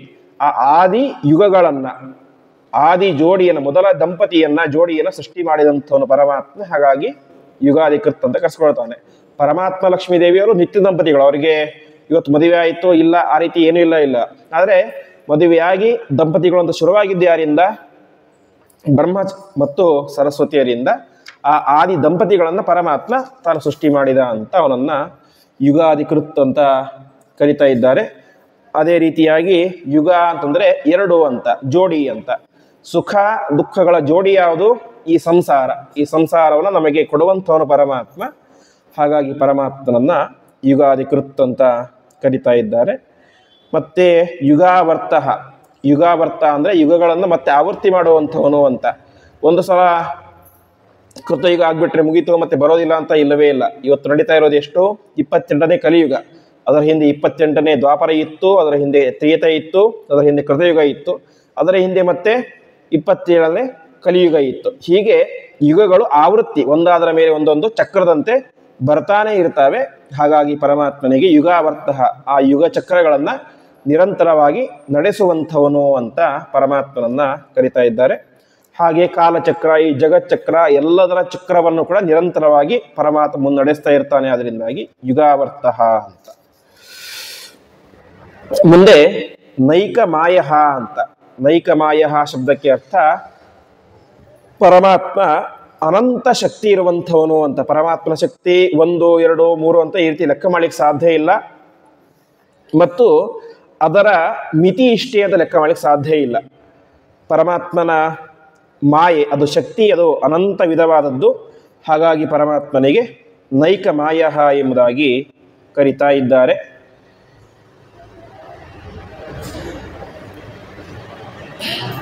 ಇನ್ನು ವಿಶೇಷವಾಗಿ ಭಾಗವತದಲ್ಲಿ ಧ್ರುವರಾಜ ಸ್ತೋತ್ರ ಮಾಡ್ತಾನೆ ಪರಮಾತ್ಮನನ್ನ. ಯೋಂತಃ ಪ್ರವಿಶ್ಯ ಮಮ ವಾಚಮಿಮಾಂ ಪ್ರಸುಪ್ತಾಂ ಸಂಜೀವಯತಿ ಅಖಿಲ ಶಕ್ತಿಧರ ಸ್ವಧಾಮ್ನ ಅಂತ. ಅಲ್ಲಿ ಪರಮಾತ್ಮನ ಏನು ಸ್ತೋತ್ರ ಮಾಡ್ತಾನೆ ಅವನು? ಅಖಿಲ ಶಕ್ತಿಧರ, ಎಲ್ಲ ಶಕ್ತಿಗಳನ್ನು ಕೂಡ ಹೊತ್ತುಕೊಂಡಂಥವನು ಅಂತ ಸ್ತೋತ್ರ ಮಾಡ್ತಾನೆ. ಅದೇ ನೈಕಮಾಯ, ಅನೇಕ ಶಕ್ತಿಗಳನ್ನು ಹೊತ್ತುಕೊಂಡಂಥವನು ಅಂತ, ಅನೇಕ ಮಹಿಮೆಗಳಿರುವಂಥವನು. ಈ ರೀತಿಯಾಗಿ ಪರಮಾತ್ಮ ನೈಕಮಾಯ ಎಂಬುದಾಗಿ ಕರೆಸ್ಕೊಳ್ತಾ ಇದ್ದಾನೆ. ಮುಂದೆ ಮಹಾಶನಃ ಅಂತ. ಅಶನ ಅಂದರೆ ಊಟ, ಮಹಾಶನ ಅಂದರೆ ಭಾರೀ ಊಟ, ಭೂರಿ ಭೋಜನ ಮಾಡುವಂಥವನು ಅಂತ ಮೇಲ್ನೋಟದ ಅರ್ಥ. ಪರಮಾತ್ಮನಿಗೆ ಯಾಕೆ ಮಹಾಶನಃ ಅಂತಂದರೆ, ಪ್ರಳಯ ಕಾಲದಲ್ಲಿ ಇಡೀ ಬ್ರಹ್ಮಾಂಡವನ್ನೇ ಅಶನವನ್ನಾಗಿ, ಊಟವನ್ನಾಗಿ ತನ್ನ ಹೊಟ್ಟೆಯಲ್ಲಿ ಹಾಕಿಕೊಳ್ಳುವಂಥವನು ಪರಮಾತ್ಮ. ಹಾಗಾಗಿ ಪರಮಾತ್ಮನನ್ನ ಮಹಾಶನಃ ಎಂಬುದಾಗಿ ಕರೀತಾ ಇದ್ದಾರೆ. ಅದೇ ರೀತಿಯಾಗಿ ಬ್ರಹ್ಮಸೂತ್ರದಲ್ಲೂ ಹೇಳುವಂತೆ ಅತ್ತ ಚರಾಚರ ಗ್ರಹಣಾತ್ ಅಂತ ಹೇಳ್ತಾರೆ. ಇಡೀ ಬ್ರಹ್ಮಾಂಡವನ್ನೇ ಪರಮಾತ್ಮ ಅತ್ತ ನುಂಗ್ತಾನೆ, ಊಟ ಮಾಡ್ತಾನೆ ಅಂತ ಅಲ್ಲೂ ಕೂಡ ಹೇಳ್ತಾ ಇದ್ದಾರೆ. ಹೀಗೆ ಮಹಾಶನಃ ಎಂಬುದಾಗಿ ಪರಮಾತ್ಮ ಕರೆಸ್ಕೊಳ್ತಾನೆ. ಇನ್ನೊಂದು ಮಹಾಶನಃ ಅಂತಂದ್ರೆ ಭಾರಿ ಊಟ ಮಾಡುವಂಥವ್ರು ಅಂತ. ಯಾರು ಭಾರಿ ಊಟ ಮಾಡುವಂಥವರು? ವಾಯುದೇವರು ಭೀಮಸೇನಾಗಿ ಅವತಾರ ಮಾಡಿದ್ದಾಗ ವಿಶೇಷವಾಗಿ ಊಟ ಮಾಡ್ತಾ ಇದ್ರು ಅಂತ ನಾವು ಅನೇಕ ಕಡೆ ಕೇಳ್ತೇವೆ. ಚಿಕ್ಕ ವಯಸ್ಸಲ್ಲೂ ಅದೇ ರೀತಿ ಊಟ, ಅದೇ ರೀತಿ ವಿಶೇಷವಾಗಿ ಬಕಾಸುರನ ಸಂಹಾರ ಸಂದರ್ಭದಲ್ಲಂತರೂ ಆ ಬಂಡಿ ಅನ್ನವನ್ನು ತಾವೊಬ್ಬರೇ ಸ್ವೀಕಾರ ಮಾಡಿ ತಮ್ಮ ಹೊಟ್ಟೆಯಲ್ಲಿ ಇಡೀ ಜಗತ್ತನ್ನೇ ಸುಡುವಂತಹ ಯಾವುದಿದೆ, ಬೆಂಕಿ ಇದೆ ಅಂತ ಹೇಳ್ತಾರೆ. ಆಮೇಲೆ ಇದರಲ್ಲೂ ಬರುತ್ತೆ, ಸುಮಧ್ವಿಜಯದಲ್ಲೂ ಕೂಡ ಆಚಾರ್ಯರು ಭಾರೀ ಹೊತ್ತು ಊಟ ಮಾಡ್ತಾರೆ ಅಂತೆ. ಊಟ ಮಾಡಿ ಏನು ಮಾಡ್ತಾರೆ, 200 ಬಾಳೆಹಣ್ಣು ತಿಂತಾರೆ ಅಂತೆ. ಅದು ಕೂಡ ಎಂಥ ಬಾಳೆಹಣ್ಣು, ಇವತ್ತು ಬೆಂಗಳೂರಿನ ಒಂದು ಬೆರಳಿನಷ್ಟು ಇರುವಂಥ ಬಾಳೆಹಣ್ಣಲ್ಲ, ವ್ಯೂಢೈ ಪ್ರಭುಕ್ತೈ ದ್ವಿಶತಾಧಿಕೈ ಫಲೈ ಅಂತ ಒಳ್ಳೆ ಕೇರಳದ ಬಾಳೆಹಣ್ಣು, ಒಂದು ಮಾರಿದಷ್ಟು ಇರುವಂತಹ ಮೊಳದಷ್ಟು ಇರುವಂತಹ ದೊಡ್ಡ ದೊಡ್ಡ ಬಾಳೆಹಣ್ಣು. ಅಂತಹ ಬಾಳೆಹಣ್ಣುಗಳನ್ನು ಊಟ ಆಗಿ ಹೊಟ್ಟೆ ತುಂಬಿದ ಮೇಲೆ ತಾವೇ ಮಾಡಿದ್ರು ತಿಂತಾರೆ ಅಂತ. ಆವಾಗ ಶಿಷ್ಯರು ಕೇಳ್ತಾರೆ ಹೇಗೆ ಸಾಧ್ಯ ಅಂತ. ಆವಾಗ ಹೇಳುವಂತಹ ಮಾತು, ಅಂಗುಷ್ಠ ಮಾತ್ರಂ ಜಠರೇ ಪ್ರತಿಷ್ಠಿತಂ ಅಂತ. ನನ್ನ ಹೊಟ್ಟೆಯಲ್ಲಿ ಅಂಗುಷ್ಠ ಗಾತ್ರದ ಬೆಂಕಿ ಇದೆ, ಜಠರಾಗ್ನಿ ಇದೆ, ಅದಕ್ಕೆ ಸಾಮರ್ಥ್ಯ ಎಂಥದ್ದು ಅಂದರೆ ಕೊನೆಗೆ ಇಡೀ ಜಗತ್ತನ್ನೇ ಸುಡುವಂಥ ಸಾಮರ್ಥ್ಯ ಅದಕ್ಕಿದೆ ಎಂಬುದಾಗಿ ಹೇಳ್ತಾರೆ. ಹಾಗೆ ಮಹಾಶನಃ, ಉತ್ತಮ ಊಟ ಮಾಡುವಂತಹ, ಅರ್ಥಾತ್ ಅಷ್ಟು ಸಾಮರ್ಥ್ಯ ಇರುವಂತಹ ವಾಯುದೇವರಲ್ಲೂ ಕೂಡ ಅಂತರ್ಯಾಮಿಯಾಗಿದ್ದಾನೆ. ಅವರಿಗೆ ಅಷ್ಟು ಸಾಮರ್ಥ್ಯವನ್ನು ಕೊಟ್ಟಂಥವನು ಪರಮಾತ್ಮ ಎಂಬುದಾಗಿ ಅರ್ಥ. ಇನ್ನೊಂದು ಮಹಾಶನಃ ಅಂತಂದರೆ ದೊಡ್ಡ ಊಟ ಅಂತ. ದೊಡ್ಡ ಊಟ ಅಂತಂದರೆ ಈ ತತ್ವನಿರ್ಣಯದಲ್ಲಿ ಬರುತ್ತೆ. ರಾಮಾಯಣದ ಪ್ರಸಂಗದಲ್ಲಿ ದೂರ್ವಾಸರು ಬರ್ತಾರೆ ಅಂತೆ ರಾಮದೇವರ ಹತ್ರ, ನನಗೆ ಊಟ ಹಾಕಬೇಕು ಅಂತ ಹೇಳ್ತಾರೆ. ಸರಿ, ಊಟ ಹಾಕ್ತೀನಿ, ಅದಕ್ಕೇನು, ಜ್ಞಾನಿಗಳು ಬಂದಿದ್ದೀರಿ ಊಟ ಹಾಕ್ತೀನಿ ಅಂತ ಹೇಳ್ತಾರೆ. ಕಂಡೀಷನ್ ಹಾಕ್ತಾರೆ ಅವರು, ಅಡಿಗೆ ಈಗಾಗಲೇ ಮಾಡಿರಬಾರ್ದು, ಮುಂದೆ ಮಾಡಬಾರ್ದು ಅಂತ ಅಡಿಗೆ ಹಾಕು ಅಂತ. ಅಡಿಗೆ ಮುಂಚೆ ಮಾಡಿ ಇಟ್ಟಿರಬೇಕು ಅಥವಾ ಬಂದ ಮೇಲೆ ಮಾಡಬೇಕು, ತಕ್ಷಣದಲ್ಲಿ ಬೇಕೇ ಬೇಕು ಅಂತ ಹೇಳಿ ಮಾಡಲಿಕ್ಕೆ ಯಾರಿಂದಲೂ ಸಾಧ್ಯ ಇಲ್ಲ. ಈ ರೀತಿ ಕಂಡೀಷನ್ ಹಾಕ್ತಾರೆ ದುರ್ವಾಸರು. ಆವಾಗ ರಾಮದೇವರು ಏನು ಮಾಡ್ತಾರೆ, ತಮ್ಮ ಅದ್ಭುತವಾದಂತಹ ಕೈಗಳಿಂದಾಗಿ, ಅಮೃತ ಹಸ್ತದಿಂದಾಗಿ ತಕ್ಷಣದಲ್ಲಿ ಪಕ್ಷ, ಭೋಜ್ಯ, ಲೇಹ್ಯ, ಪೇಯ ಎಲ್ಲ ರೀತಿಯಂತಹ ಒಂದು ಪದಾರ್ಥಗಳನ್ನು ಸೃಷ್ಟಿ ಮಾಡಿ ದುರ್ವಾಸರಿಗೆ ತೃಪ್ತಿಪಡಿಸ್ತಾರೆ.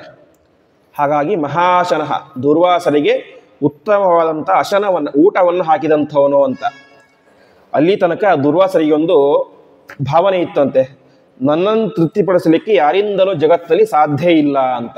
ಅವ್ರ ಹೆಸರೇನು, ದೂರ್ವಾಸ ಅಂತ. ಅದಕ್ಕೆ ಅರ್ಥ ಹೇಳ್ತಾರೆ ವ್ಯಾಖ್ಯಾನಕಾರರು ತತ್ವದಲ್ಲಿ ವ್ಯಾಖ್ಯಾನ ಮಾಡಬೇಕಾದ್ರೆ, ಯಾರ ಹತ್ತಿರ ವಾಸ ಮಾಡೋದು ತುಂಬ ದುಃಖವೋ ಅವರು ದೂರ್ವಾಸ ಅಂತ. ದುರ್ವಾಸ ಮನೆಗೆ ಬಂದ್ಬಿಟ್ಟರೆ ಎಲ್ಲರಿಗೂ ಹೆದರಿಕೆನೆ, ಏನು ಮಾಡ್ತಾರೆ ಅಂತ. ಅದಕ್ಕೆ ಈ ಕುಂತಿಯ ತಂದೆ ಕುಂತಿ ಭೋಜ ರಾಜ ದುರ್ವಾಸ ಚಾತುರ್ಮಾಸಿಕ ಬಂದಿರ್ತಾರೆ, ನಾ ಚಾತುರ್ಮಾಸಿಕ ಕೂಡ್ತೀನಿ ಅಂತ ಹೇಳ್ತಾರೆ.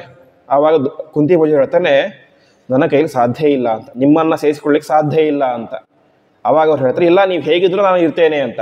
ಕೊನೆಗೆ ಅವ್ನು ಹೇಳ್ತಾನೆ, ನನ್ನೊಬ್ಬ ಮಗಳಿದ್ದ, ಚಿಕ್ಕ ಮಗಳು ಕುಂತಿ ಅಂತ, ಅವಳು ನಿಮ್ಮ ಸೇವೆಯನ್ನು ಮಾಡ್ತಾಳೆ, ಅವಳಿನ್ನೂ ಚಿಕ್ಕ ಹುಡುಗಿ ಮಾತ್ರ.